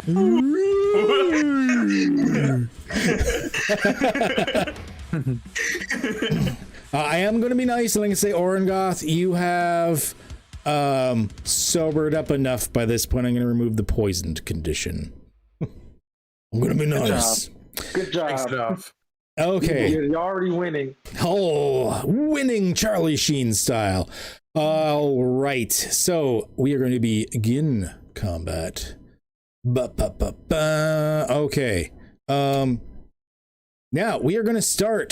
This is our little intro. If you have questions, feel free ask. Don't worry. Like we're going to stumble through this. Since I mean most of you are new at this, that's perfectly fine. Combat's one of the more involved aspects of Dungeons and Dragons, so it's okay. We are going to start with Mazikeen. Now, basic turn order works like this. You have a certain amount of movement that your character gets. You probably have the standard 30 feet. Each one of these squares on the map is 5 feet. So you'll be able to measure it out pretty easily if you decide to move. And you get what's called an action and a bonus action. which your character abilities are based off of. I'll help guide you through it based on what you have and give you suggestions. I'm not just going to hang you out to dry, so don't worry about that. Okay, cool. Being the awesome, special, trained, failed adventurers that you are, I'm also going to go a little easy on some of the side rules about things like drawing weapons and stuff like that. So I'm going to say that you're just going to like be brandishing your hand axes right away. Like you've just got them out. You're like, oh shit, and you're at the ready. Gotcha. Perfect. Okay. So yeah. to make this easier, what I'm going to have you do, we're going to do this sort of in a style of almost like Cypher or Fate or Kids on Brooms or anything like that. I want you to describe to me what you want to do, and then I can give you suggestions on what will actually roll mechanically. Does that sound pretty good? Yeah. Excellent. Okay, so Mazikeen, we're starting with you. With your lightning reactions, you're all up in the business. You are right on top of this, and there's this like monstrous pile of letters right in front of you. What would you like to do as you react? I have my daggers, right? Your character had hand whatever. axes. Yeah. Which are also try to slice them, because like, what else do you do to a pile of mail? all right. So if you want, go ahead and you can move yourself either by clicking and dragging or by using the arrow keys or the WASD keys. You're going to want to move right next to him because that's your reach. You have to be next to him to reach. There we go. I don't know why that pop-up keeps coming up. That's weird. I don't know what that's from, but we're going to ignore that for now. Anyways, you're right next to it, and this is where we get to make your attacks. Now, you at the moment have 2 hand axes, which means you're going to be able to use your hand axes. You can either find on your character sheet or in the inventory there. If you just click on it, it'll make an attack. There's a way to aim at him. I'm not going to bother with all of that stuff right now. So when you click on it, it should show up there. You'll see a little like dice symbol. If you click on that, does it auto roll for you? In the chat bit? Because I clicked it, now it says... So in the chat, there's hand axe. It says to no one because we didn't aim it, which is fine. And then in the chat, it says attack. And then there's like 2 little dice there, and it says a 3. Do you see that? Yeah. Can you click on that? Awesome. A nice roll. There is a way for us to set up to so it auto rolls it for you. We don't have to click it. I forgot to do those settings. We'll go after that afterwards. But for now, we're just going to have you manually click it. 20 is definitely going to hit this thing. So go ahead and click on that 1d6 plus 1 to roll your damage. And so the dice codes, for those not familiar, 1d6 stands for 1 of a 6-sided die, and then you're adding plus 1. And it auto rolls it for you, so you don't have to worry as much. She did 2 damage. Not the greatest, but thankfully not your only attack. You can make a second one because you have a second one. And because you have that dual wielding specialty, you get your full bonuses on it and stuff.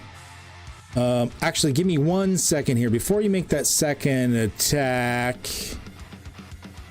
Let me change one thing in your hand axes. I realized we should have checked. I was going to allow you to do a thing with it.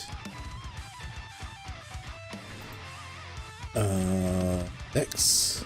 I was going to let you attack with these particular ones with dexterity because you're slightly better than your strength. Okay, we should be all fixed now. I'm gonna also, that means you do 1 extra point of damage. Okay, go ahead and do it again.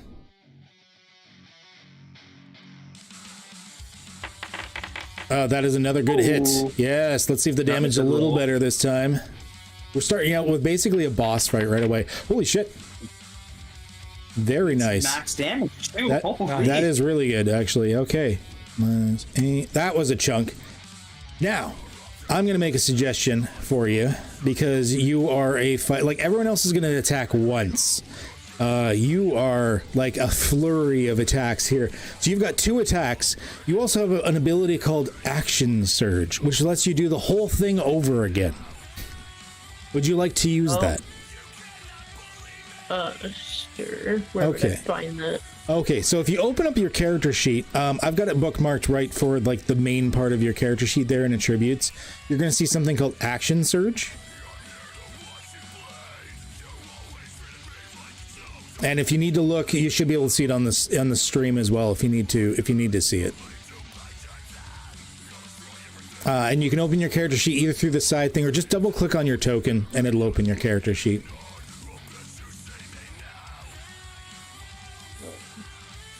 Did you get there? Yeah, sorry. So I got the thing open. Okay, so on the main page there, beside the skills, you probably see inventory and features. I've got a couple of things sort of bookmarked there for you, right under the resources. Do you see like a second wind and action surge there? Yeah. Okay, so if you hover over action surge, you see there's a little D20 icon that happens when you do that. If you click that, it'll use it so that we know it's been used.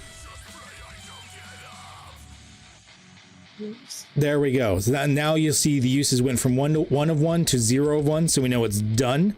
You get to make 2 more attacks on this sucker now. Because you get a whole extra action to do this stuff with.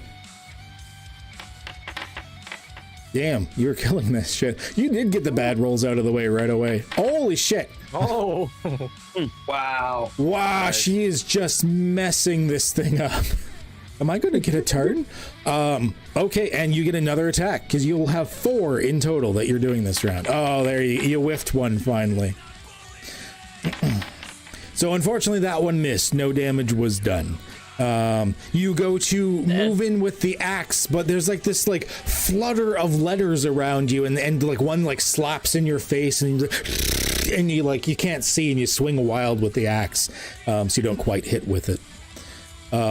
Now, we'll get into details before on how you can pass off your own turn and stuff. I'm just gonna do it for you for now. Like I said, I'm gonna sort of ease you guys into this. So we're gonna move on to the next turn. I have no idea why these errors are coming up for. Something's conflicting with one of my mods probably. But we're going next to Orengoth. What would you like to do, bud? Whip out my 2 weapons. I think it's a great axe and the mace, and just bum rush them. Now the great axe is a 2-handed weapon. You do need 2 hands to wield it because it's a big honking axe. And I just bust out the great axe. Okay. Well, you're not next to it yet, so you can't attack it. You are currently like 35 feet away from getting next to it.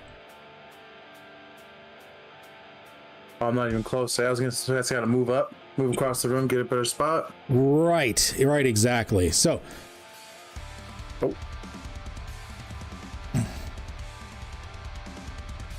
how much was the cube? Each one's 5. Each cube, yeah, each square is 5 feet, and you can move 30 feet right now because you don't have your improved movement yet. What is with this freaking? Are you guys getting the red errors coming up as well, or is it just me? Nope. No. Oh, okay. I'll just ignore it then. But... I'll just ignore it then. Anything. Good. All right, that's as far as I can move. Actually, you can 10. That's 20 feet right there. You still have 10 more feet. There you go. Just out of reach. Yeah, each square equals 5. Yeah, you're just a little bit. What you can do if you want, you can either stay there, or you can use your action instead of attacking to take what's called the dash, which lets you get your movement refreshed. You get to move again. But unfortunately, it means you won't be able to do anything else. You can just move up next to it.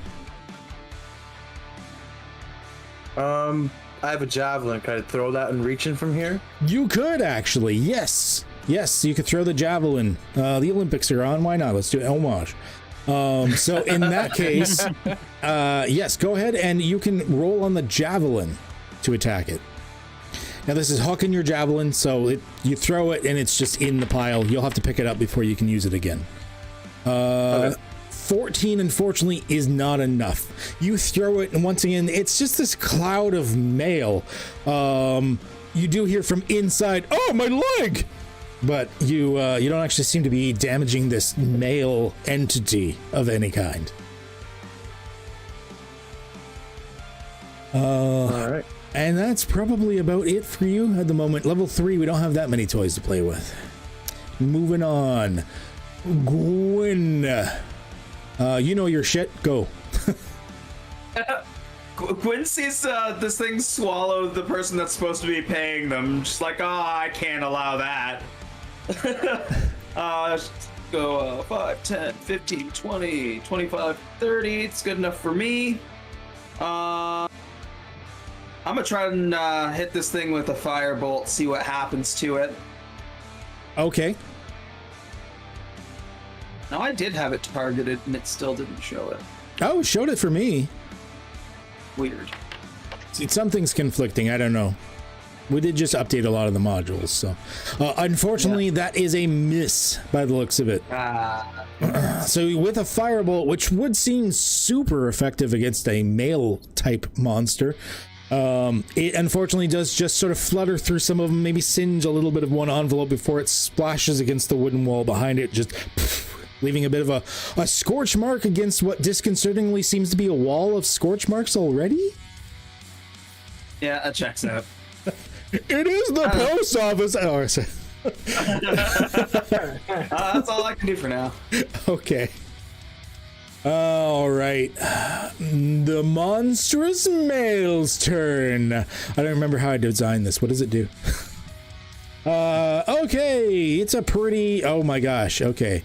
It's... So this thing of male moves up a little bit. You know, it moves up 2 times.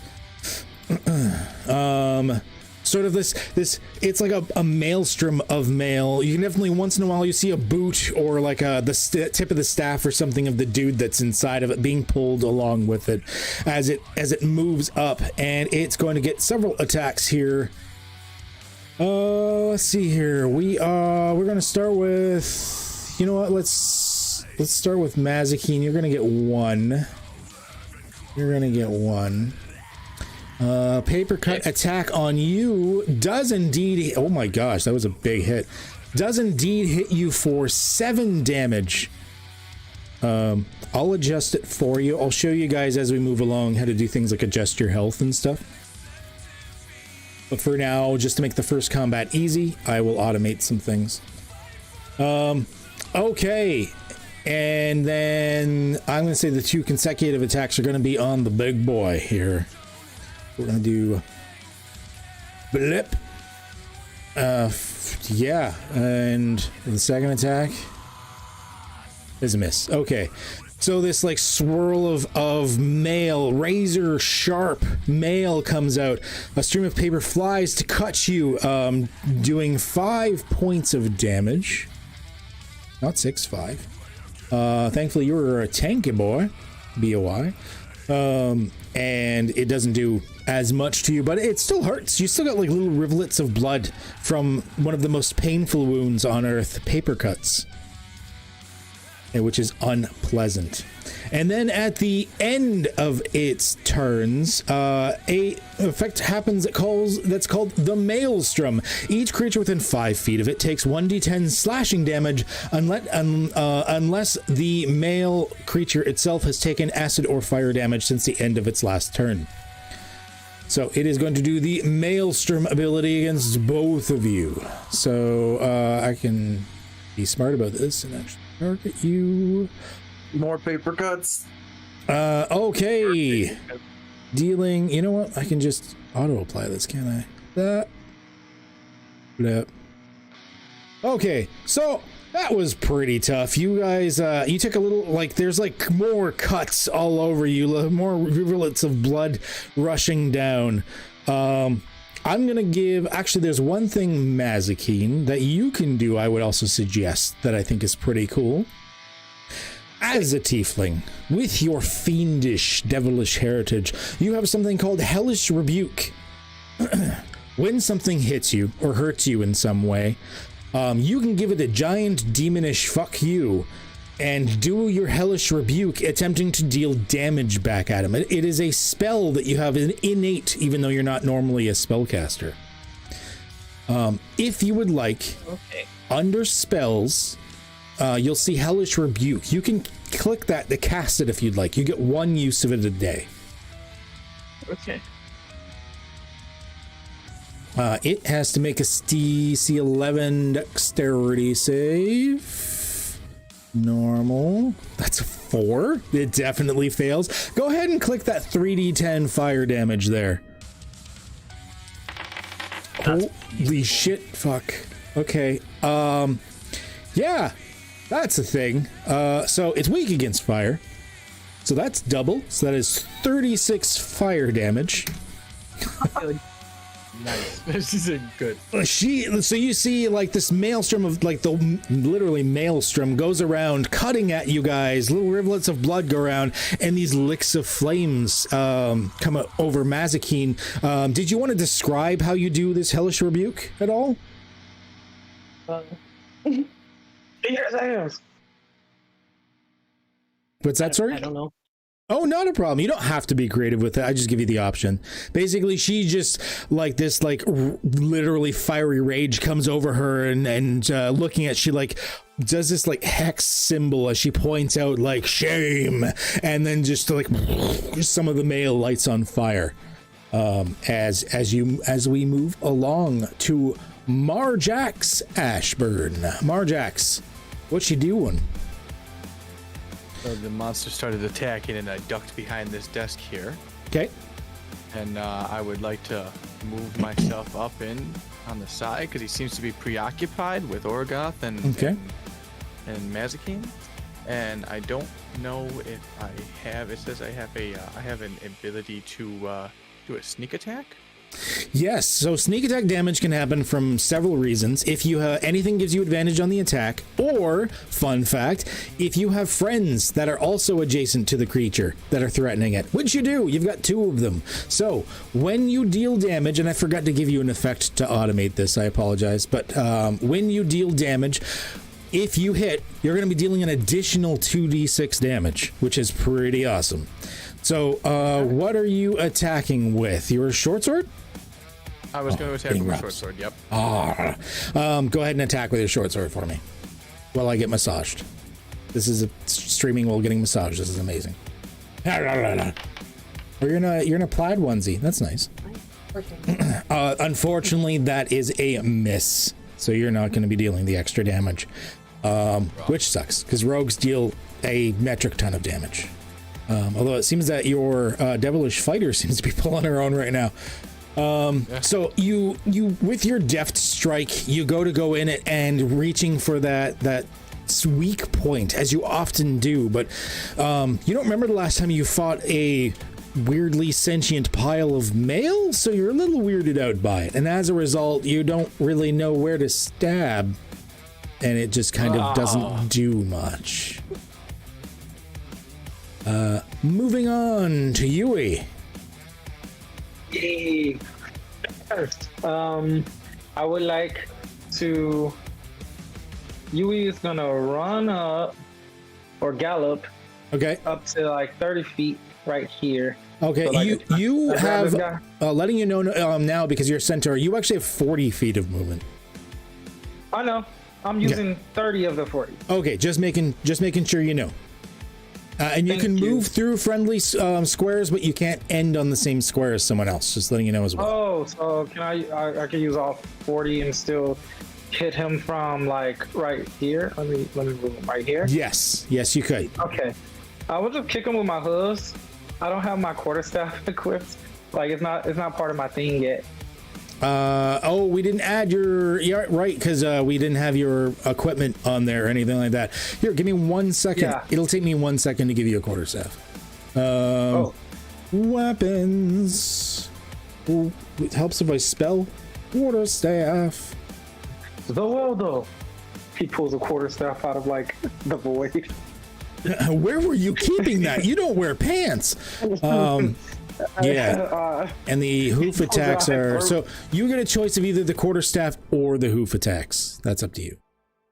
I still want to hit him for Talking with Adam is yelling, kicking with your hooves. Kick him with your hooves. Yep. I'm gonna hit him with the hooves. Okay, go ahead, and I've given you an attack for your hooves. I made like a custom, basically, weapon for hooves. You should have access to it there. Go ahead and attack him with the hooves.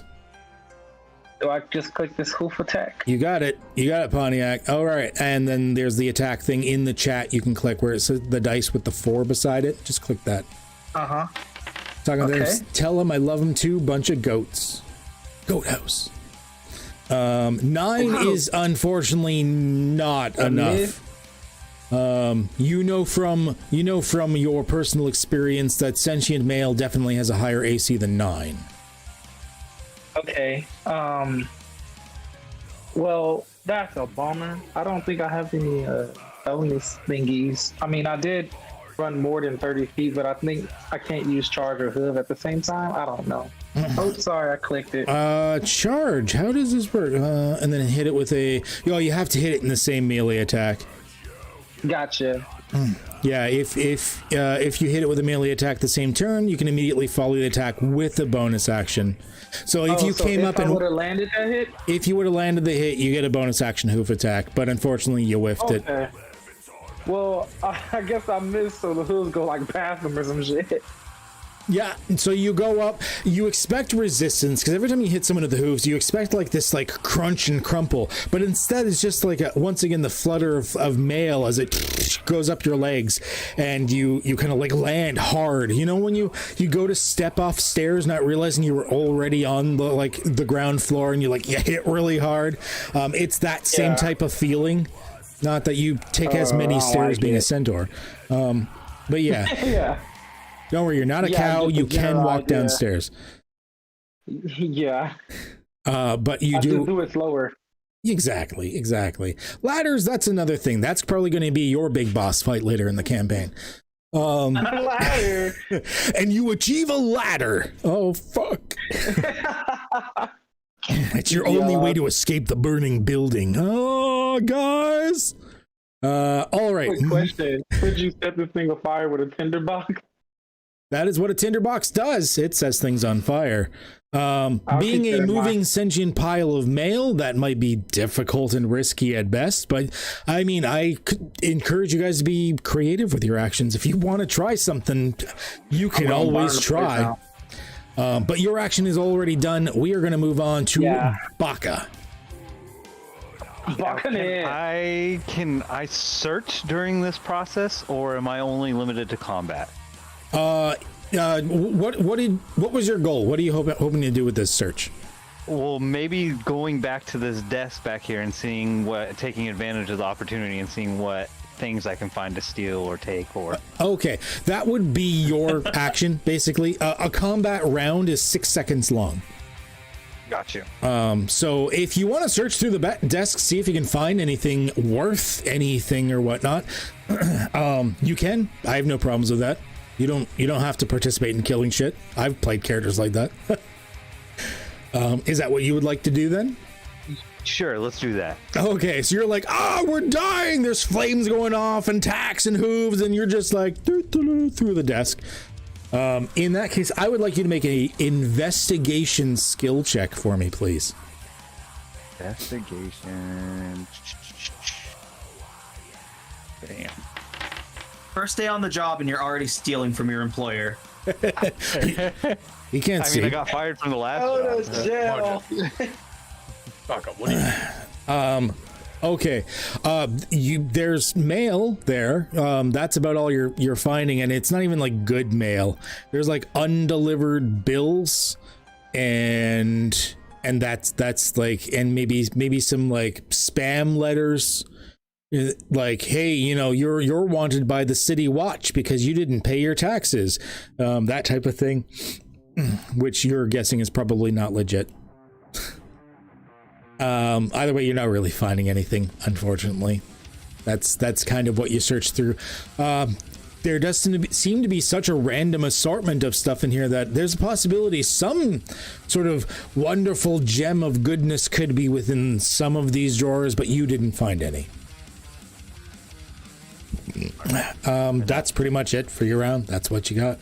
Moving back up to the Whirling Dervish, Mazikeen. What's happening, girl?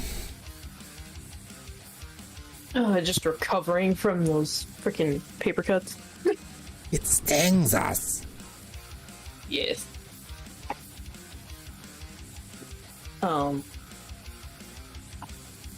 So do I have to technically like move again to be able to attack it? Nope, you are technically adjacent to it because kitty corners counts. Being at a diagonal. All right. So you are able to attack twice with your hand axes, should you wish. All right, let's do this. That is unfortunately a big miss. So go ahead and make your second attack. Whoops, I definitely hit the wrong button. No worries. It's an interface. It's going to take you guys a hot second. That's why I'm giving you sort of easing you into it instead of making you do all the features right away. Unfortunately, a 13 also just misses. So you slash at it a couple of times with your axe. It's really hard to actually properly damage what is basically floating mail. You do have a bit of a hard time with it. However, being a fighter, there's another thing I would like you to possibly do as well if you would like. In the same place you found Action Surge, you have something called Second Wind, which is you sort of bolster yourself and restore some of your hit points. It is a suggestion if you would like to do it. Because it is a bonus action and you get to do it as such. Go ahead and roll that dice that popped up there, the 1d10 plus 3. You are killing these rolls. Okay. You are fully healed. Despite being all the cuts and stuff, you just like, you steel yourself, like just focused for a second, and you see little licks of flame sort of burning away the rivulets of blood as the wounds themselves close. And she's all good. Yeah, she is ready for fighting. Stella got her groove back and she is ready for the next round. Orengoth, we're gonna move on to you. What's happening? Got paper cuts all over me. I'm getting up, I'm stumbling. I'm gonna go in for another attack there. What I would suggest is before the attack, being a barbarian, why don't we try to rage? Because if you rage, you get extra damage out of it, as well as the fact that you will become resistant to bludgeoning, piercing, and slashing damage. Oh yeah, just use it. Use ability. Yeah, go ahead and you can click on the rage. It's got 3 uses. That'll use one of the uses, and you could choose, what's frenzy do again? You can also choose if you would like to whether this rage is going to be a frenzied rage or not. Frenzied rage means that you get to make an extra attack as a bonus action on each of your turns, but when your rage ends, you suffer a level of exhaustion. I'll just do the normal rage. Normal Not rage. Yeah. Got it. Not the Okay. frenzy. So now you are raged. No, not work. I've got an effect for you. I'll show you how to turn them on and off afterwards. I am... why is this set as temporary? 1 second. It probably had a duration to it. It did. Fuck off. There we go. Okay, so you've got the rage things, which will automatically add a +2 to your damage without you having to worry about it, as well as setting you to be resistant to certain types of damage. Now, you get to make your attack. You get to choose whether you're going to recklessly attack or not. If you recklessly attack, that means that you get advantage on your attacks. However, any attacks for the next round have advantage against you. So the one after this one? Pardon? The turn after this one? Like the turn after yeah, this one? and until your next turn, all attacks against you have advantage. Alright, I'll do that. Okay. I'll do the double. All right, you go ahead and roll your attack. It's going to be at advantage. And if you would like, if the prompt doesn't come up to attack as advantage, if you hold the shift key when you're clicking the button to roll it, it should roll 2 dice at advantage. Shift keys for advantage, control keys for disadvantage. You don't have to do it. We can just roll twice if you want. I was holding shift and rolled. Oh, no worries. No worries. Go ahead and roll again. Let's see if the second one would hit. And we're going to I rolled with the shift key held down. Okay. It only rolled the 1 die. Try it again. Keep holding the shift key through the whole process. Okay. It should work. Maybe it's being a bit funky for me. Who knows? Oh, there we go. Advantage. Now it's saying advantage. Yeah, there it is. There we go. Okay, well, we'll take the first one out of it, which is the better one. You are gonna hit. Go ahead and click that 1d12 plus 4. So cool. Minimum damage. Still good damage, but yeah. But you do 5 damage to it. So you are recklessly just swinging the red mist going over your eyes as the rage overtakes you. You start just recklessly swinging, leaving yourself open to attacks. But thankfully, because of that, you managed to hit it.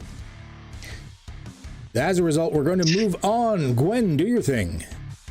All right, Dungeon Dad, I'm gonna hit you with some PC bullshit. Can I No. try to use Mage Hand to take 10 pounds of mail out of the monster? No, because I would consider it it's not an unintended object. It's part of the creature. Okay. It'd be like taking a bit of like the water out of a water elemental per se. It wouldn't really hurt it so much as just sort of reform type of thing. Okay, so there's just like a limitless supply of mail. It just keeps within the drawing from monster more itself. random mail in the area, whatever is causing this to animate. All right, I am going to throw my ancient sigh at it. Okay. So I'm gonna pull it out and try and toss it at the monster, please. 15. 15 this thing? does not hit. It's a bit tanky. Oh, jeez. You throw the sigh and magically it like returns back to your hand. Yes. Oh, I don't like this thing. I don't like this thing at all. You doing anything else? That was your action. You need a bonus action or movement? Or reaction? No, you know what? I'm gonna stay where I am. You got it. All right, moving on. Monstrous mail. Okay. Ooh, target rich environment. Let's split this up. You know what? It's mail. It doesn't really make hard decisions. First person is going to be Mazikeen again. Let's see here. Who do we get here? Mazikeen, and then Orengoth. Apparently it hates you right now. Paper cut. Miss. Paper cut. Hit. So some more paper finally comes in, so recutting some of your wounds that had just closed, Mazikeen, unfortunately. And Orengoth, you yourself are also getting a paper cut. Oh shit, that was almost a crit. Damn near a crit. I'm not sure why my dice aren't rolling for it. But yes, that was a 19 on the die. It hits you 7 damage, but you are raging, so you're only going to take 3 as a result. And at the end of its turn, it is doing a maelstrom around it, doing 7 damage. I don't think it's received. Oh, it did receive fire damage. Never mind, it can't do it. It received fire damage during the last round from Mazikeen, so it can't do that. Marjax, you're next. I'd like to just go at this piece of mail with my dagger. I mean, I feel like maybe if I get some downward stabbing action, you know, we're all throwing stuff at it. I think I just need to go down into that thing. All right, so you want to go down on some mail, if I heard that correct. I want to go down on some mail. Let's go down on some mail.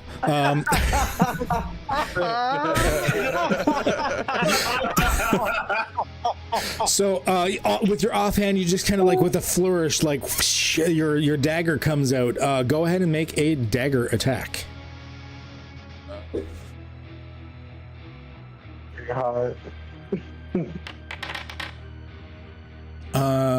That does not seem like the correct numbers. 1 second.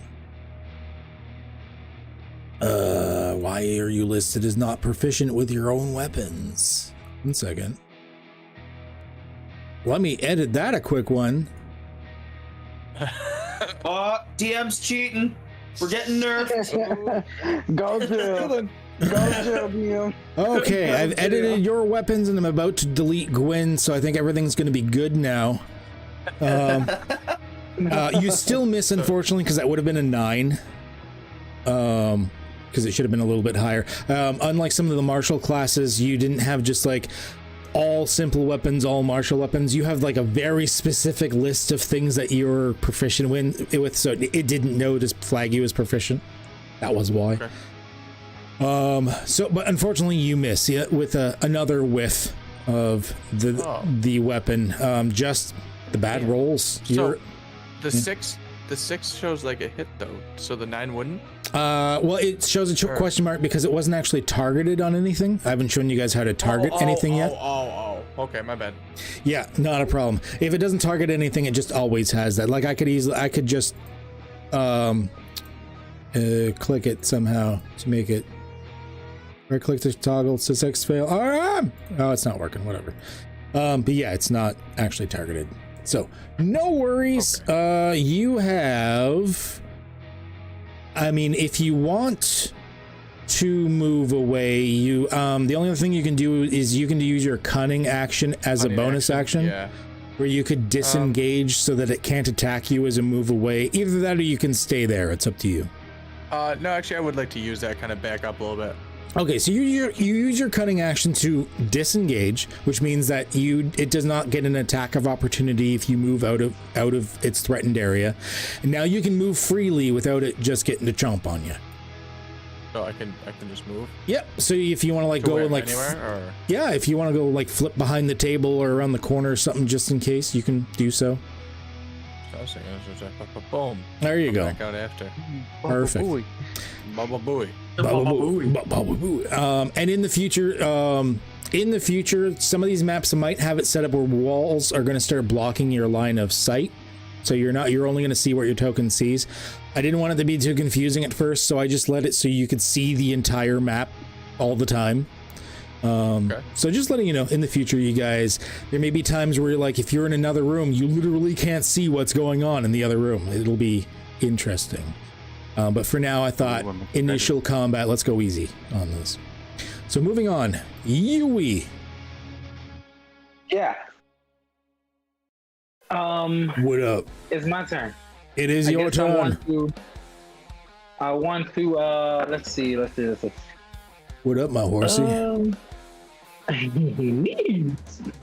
want to hoof attack it again, but I don't. Can I see if I can burn it with the tinderbox?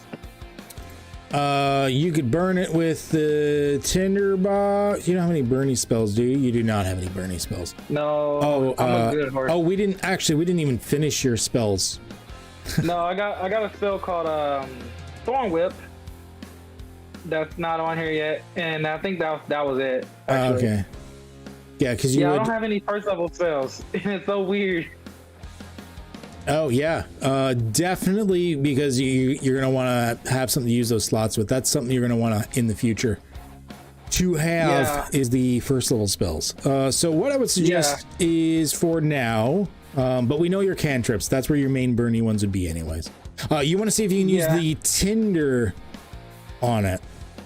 Yeah. Tell you what, I am, because you'd be kind of rushing it, I would allow you to light one of your torches and attack with the torch, but to do so in the same round is going to involve a check. Because normally, it takes a hot second to light a torch. Normally, I have to light the torch first. Yeah. And then apply it. That's what I was thinking. So in a heroic fashion, you could like light the torch and like swing it out and try to hit it with the burning torch. But it's going to involve, I would say, an acrobatics skill check, because it's about like movement and dexterity and stuff. Yeah. Imagine a horse just doing like, some acrobatic shit. Yeah. It checks, it'll be under checks, and then it is under skills. It's a skill. Oh, skill. Yeah, acrobatic skill check, sorry. Oh no. It's not exactly your best skill. Okay. Fair, yeah. So you're like, oh, I've got this, and you like pull out a torch, and then you pull out the tinder box, and you go to like light it on the torch, but instead you just do that thing where you just like pushed it out of your hand. The spark goes, but like the torch is on the ground at your feet, and you're like, ah, fuck. Oh fuck! I fucked it up. I'm good. So honestly, it was gonna be cool, guys. But unfortunately, it didn't go off. So you've still got like the tinderbox in your hand, and the torch is easily able to be picked up, but nothing happened. Okay. That was was your action, basically. Yeah. So I can't use a bonus action to just pick it up and hold it and wait. I'm gonna say normally you get like a free item interaction to pull things out, but I'm saying that's kind of part of having pulled them out of your pack in the first place. Yeah. So you know what? You haven't used your bonus action for anything. I'll let you pick the torch back up. It makes sense for the narrative. I will let you pick the torch back up. Yeah, so I like fumble it, then I'll just pick it back up and just like okay, but you're look still around. Yeah, you're still standing there dumbfounded with a torch and tinderbox gun. Well, shit. Yeah, I feel pretty embarrassed that I fumbled it. My little ears just cover my eyes. Egg on my horse face. Baka, moving on to you. Alrighty, so I think I'm gonna move over here, and then can I cast the spell Magic Missile? You can indeed cast the spell Magic Missile. So I just click on it, and then just first level, right? You can, just first level. You don't have second level spells yet. Gotcha. And I click on this. Okay. Right, and actually we're going to, will it let me do the thingy to like do it again? That didn't happen, right? Okay. I don't know. I clicked the thing to repeat it and it just disappeared on me. Here, I'm going to make this easy. I'm just going to, because you should actually have, it's 3 missiles you get out of it, and I don't know why it wouldn't let me repeat it, so I'm just going to roll them. Gotcha. There you go. So 3 missiles dart out. The cool thing about Magic Missile is there is no way to dodge it. There's no saving throw. There's no nothing. You just do damage. That's broken. The only way to defend against Magic Missile is with the shield spell. That's it. That's it. Or if you're behind like a wall of force or something, which is like super high level. Quick, it's like I attack the darkness with Magic Missile. That is an old ass reference. If anyone gets that one, awesome. That is an old ass reference. You'll have to look that one up. But yes, with some streaking missiles of force, it goes in and you hear like bam, bam, bam, as like some of the mail explodes inside of it, and like a package kind of like rolls out half torn out, and there's like some cookies that fall out that were, being sent as a care package or something.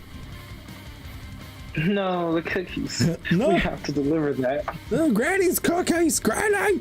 And then we're moving back around to Mazikeen. What's up? What up? What up? What up, dog? What's up? Okay, there. What's that? 90s moment over. Let's slick our frosted tips and think about what we're gonna do next. What would you like to do? Your turn. I can still do my 2 attacks, right? You can still do your 2 attacks. That is correct. Try it again, but roll better, please. I'm trying the hardest I can.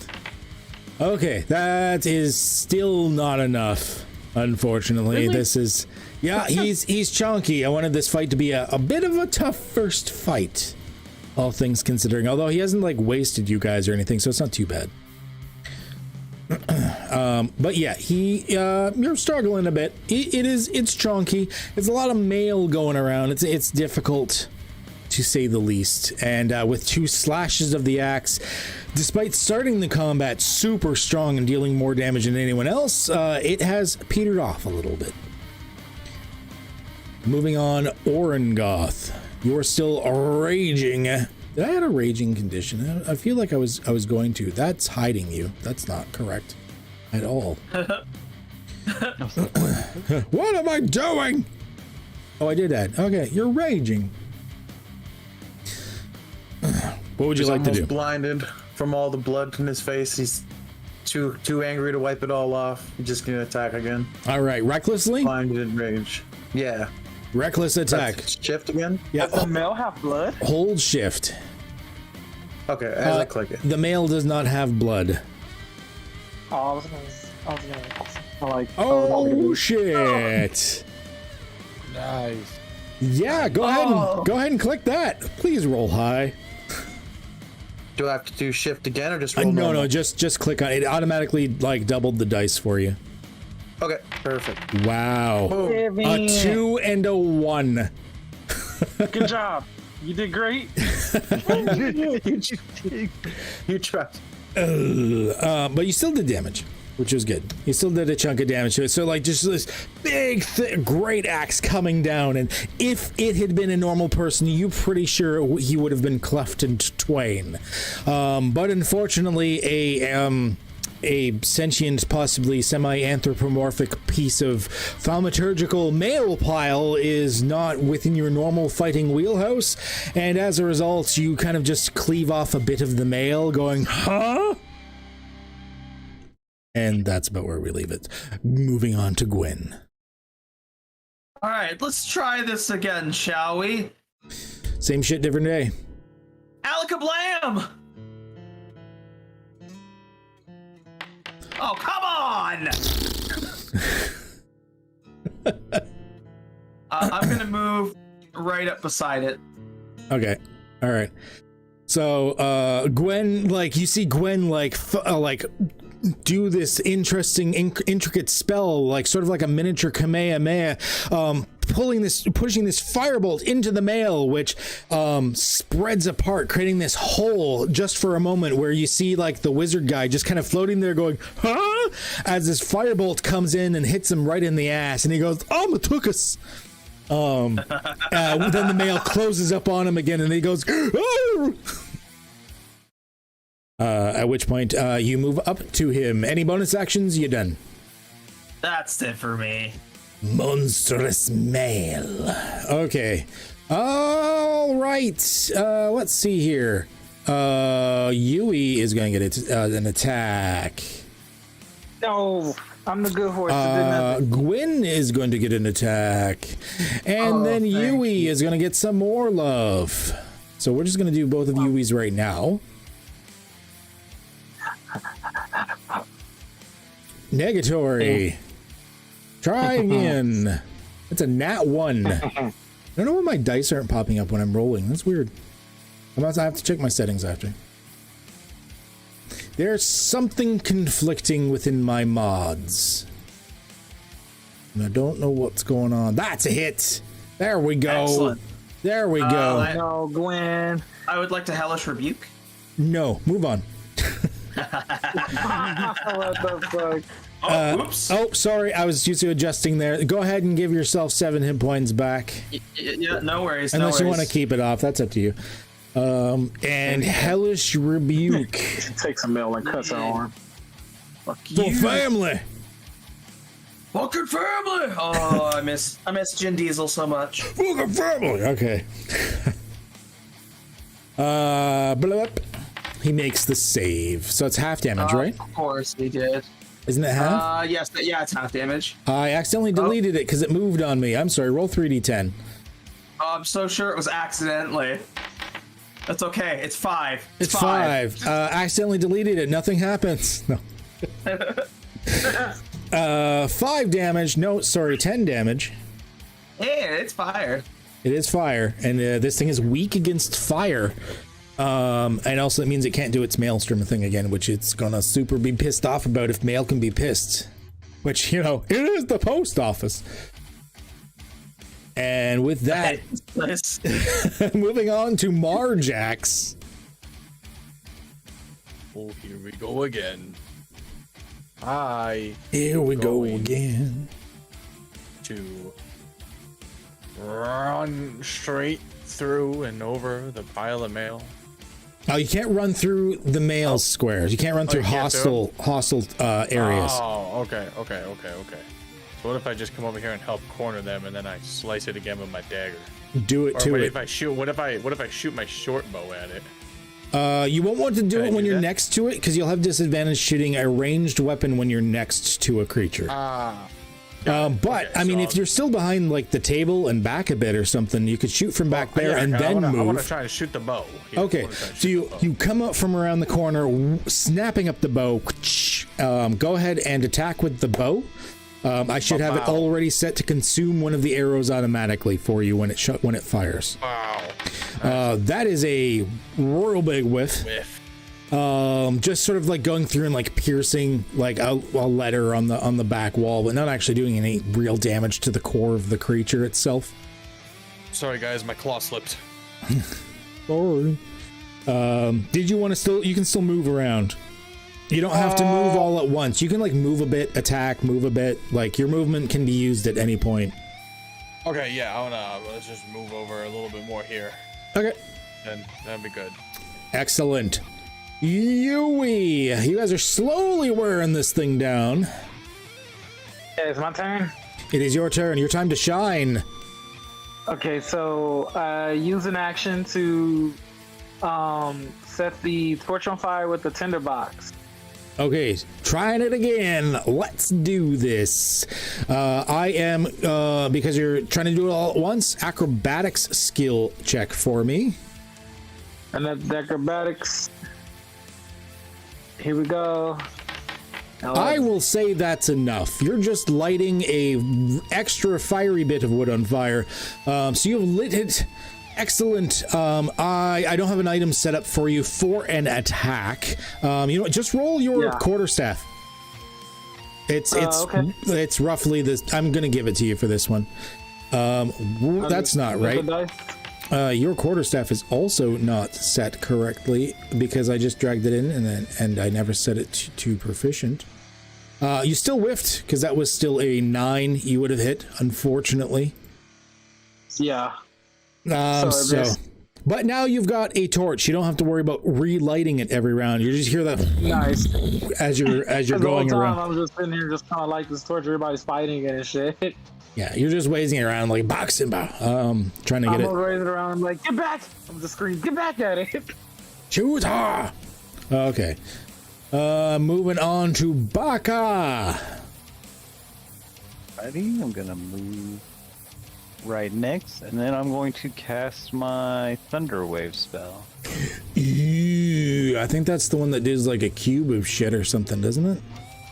15-foot cube originating from you must make a Constitution, and you can. It's a 15-foot cube. I'm gonna say you angle it to not hit your party, but it's gonna kind of do some structural damage to the wall. Okay. Because just to show you, a 15-foot cube would be about this big. Gotcha. So. And it doesn't seem to be letting me... Oh, because I'm in the wrong tool. Like, why can't I get rid of the template? Anyways, Constitution. Let's see if it fails this shit or not. Saves. Almost. That is a 20 that it is making on its Constitution save. Thunder Wave. Is that a save or suck? No, it still takes half damage. It doesn't get pushed or anything like that. So it is still taking. Where was the Thunder Wave damage? Did it disappear on me? What is going on today? Did the Thunder Wave damage get rolled? Yeah. Did anyone see that shit? What happened? Anyone in chat? It was like, what, 4 and something else? I'm just gonna give him like 7 damage. That sounds right. That sounds cool. It was probably way less than that. I don't care. I'm giving it 7 damage. You did a cool thing and you cracked the wall a bit. You see this, like the plaster on it going. It's like splintering. As you went boom, stomping down, and it's like spread out in front of you like a cool like earth-based like video game type of attack, like more like crackling on the floor as well. You even hear small mumblings from inside the creature going, "Oh, we'll have to fix that." Moving on, Mazikeen. Yes. What up? What's that? No. I've started the thing.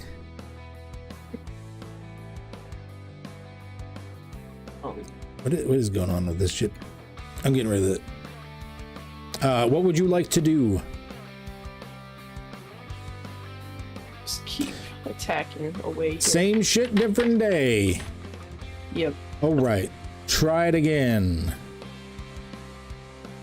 It's a good thing you've got that 2 weapon. There you go. There you go. Go ahead and roll that damage.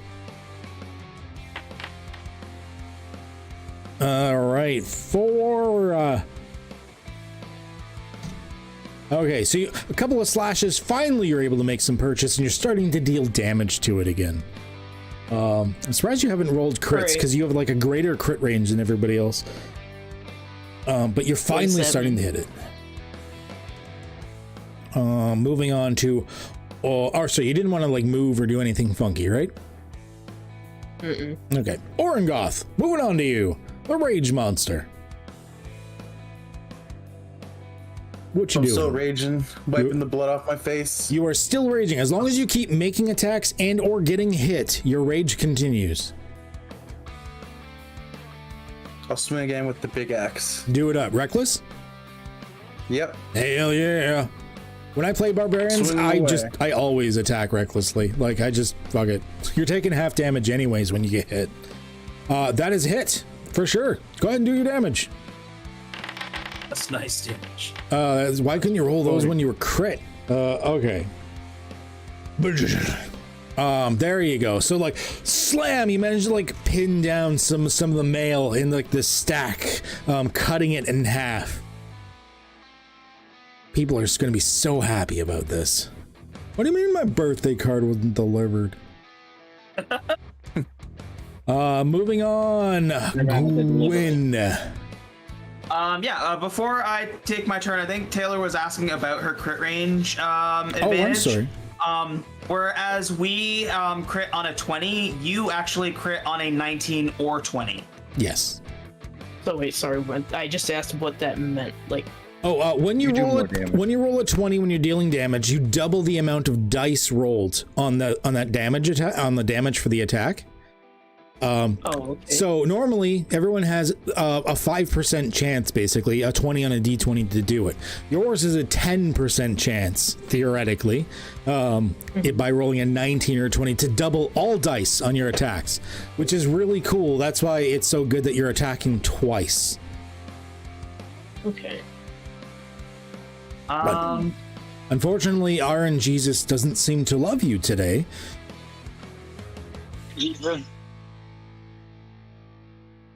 I am going to. I'm not liking that it's taking the chances for people to move. I'm gonna back up from it and try and force the provoke attack.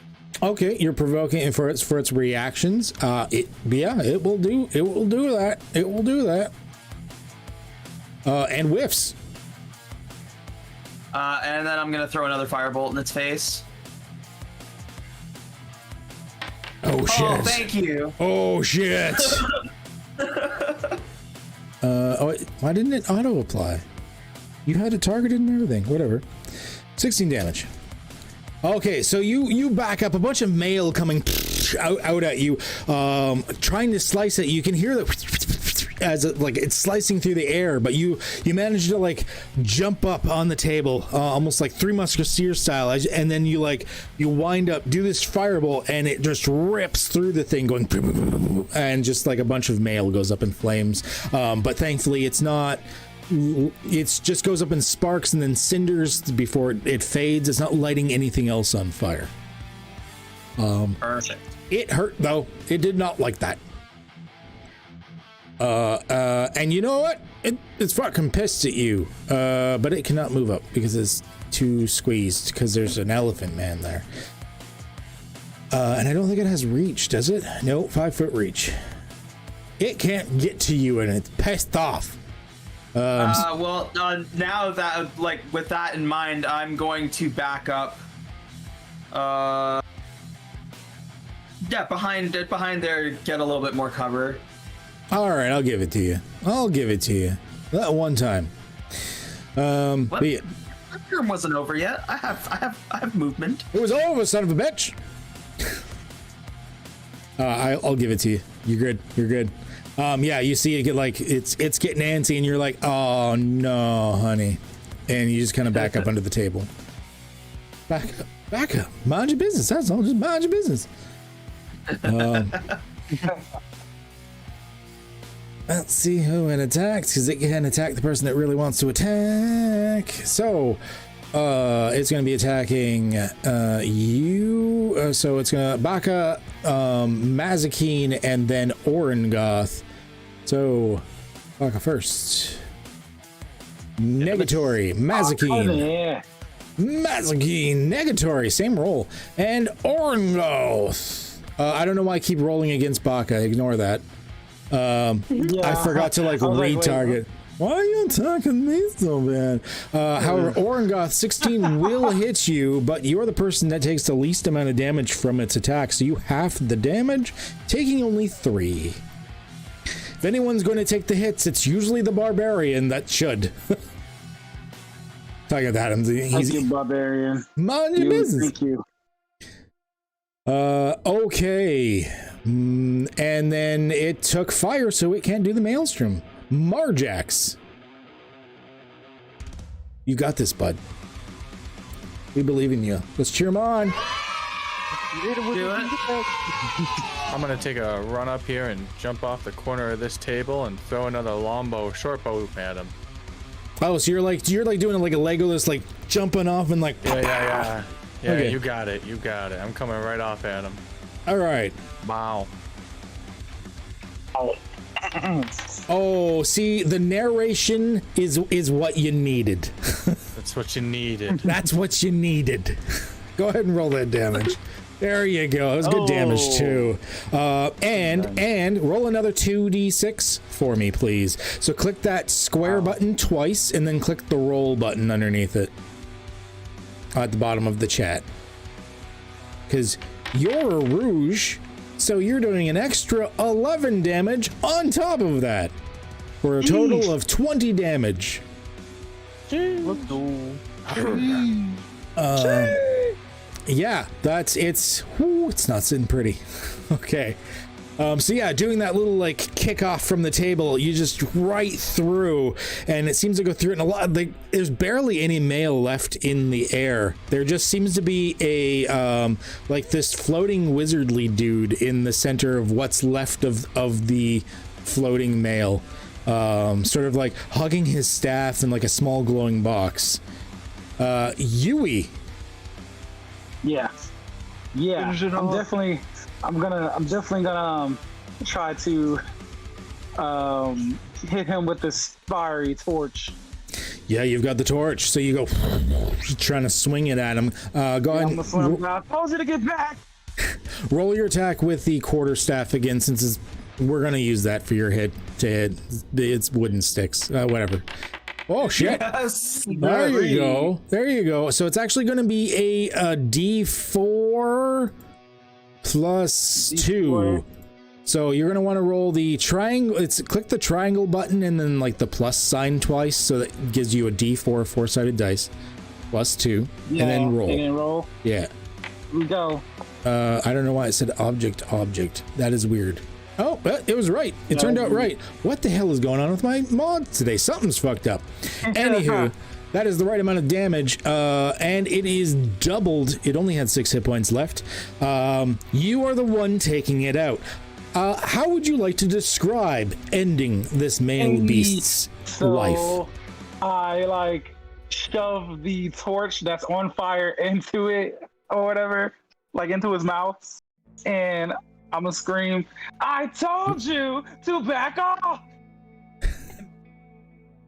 All right. Sorry, I just don't like flying paper. There we go. It's just so unorganized. I don't know if a mail job is the job for you. I'm the delivery guy. With that amount of rage, I'd say mail job is the right job. Okay, and so with that, just sticks it in, and the last of the mail sort of burns away and flutters away, ending the combat. Then, Bep, releasing Dude Bro back into the world. What is his name? You haven't asked? What is his name?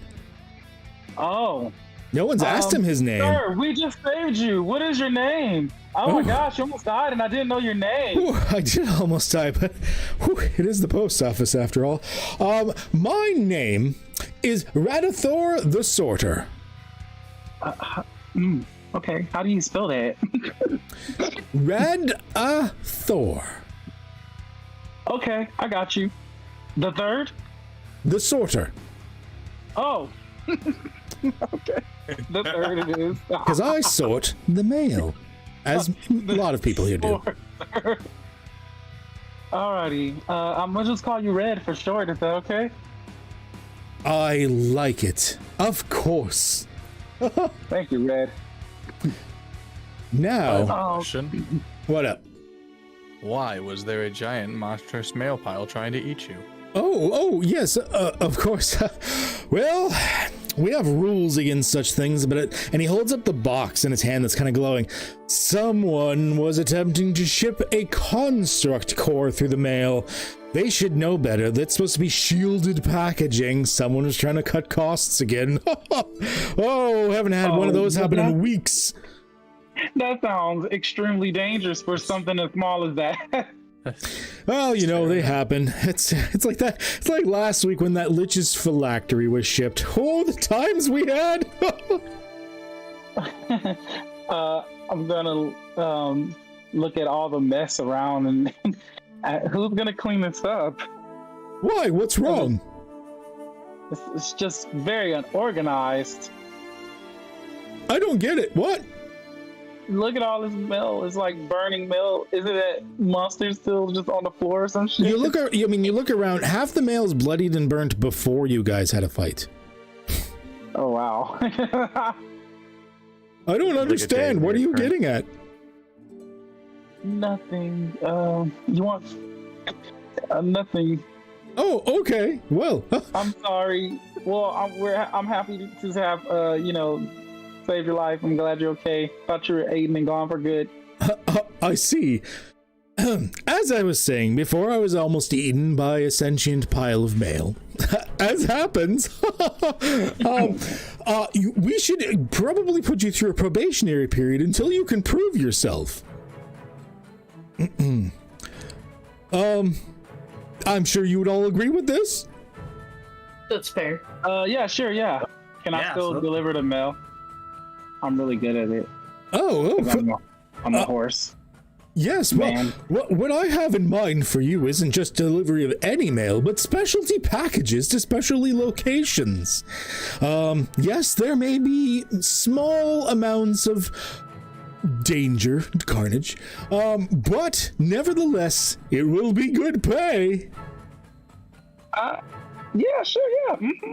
You had me a good pay. Excellent. Yeah, I heard it's good pay. What should we get for saving your life, though? Yeah, that was a good question. Job.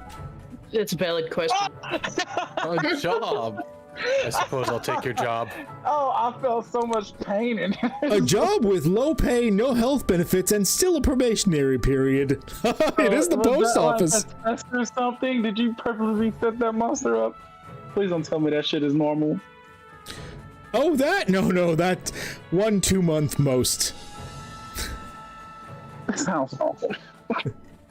Oh, yes. Oh, well, thank you. Yes, we have some work for you right away. And with that, he motions towards, and the scene fades to black, because that is where we're going to end tonight. Yeah. First boss fight done. Let's go.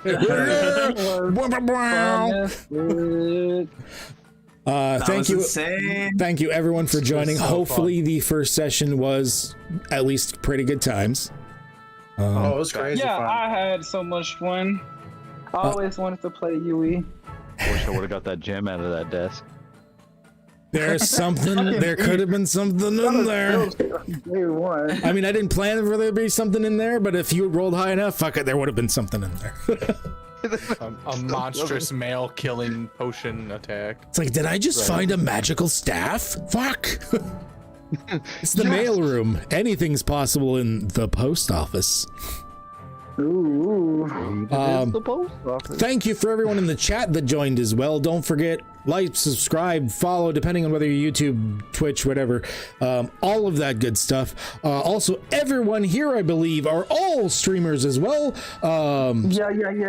I will make sure that not only do we give shout outs to everybody, but in the YouTube channel, once it's finished processing and stuff, I will edit the comments to make sure there's links to everyone's channels, to give them basically a shout out on that, because I don't keep the VODs on my Twitch channel because Twitch, fuck you, go fuck yourself.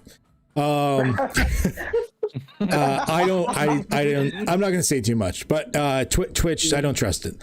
However, YouTube, I don't trust either, but I trust slightly more, I guess. Anyways, it will be in the description of YouTube. I'll try to get links to everyone's channels in there. I believe Bad Hair Gaming is currently actively streaming this at the same time with my face and pretty places.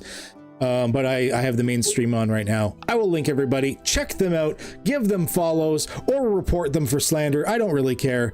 Either way, it's all good. Thank you for joining, and I do believe that's it. Stay healthy, stay safe.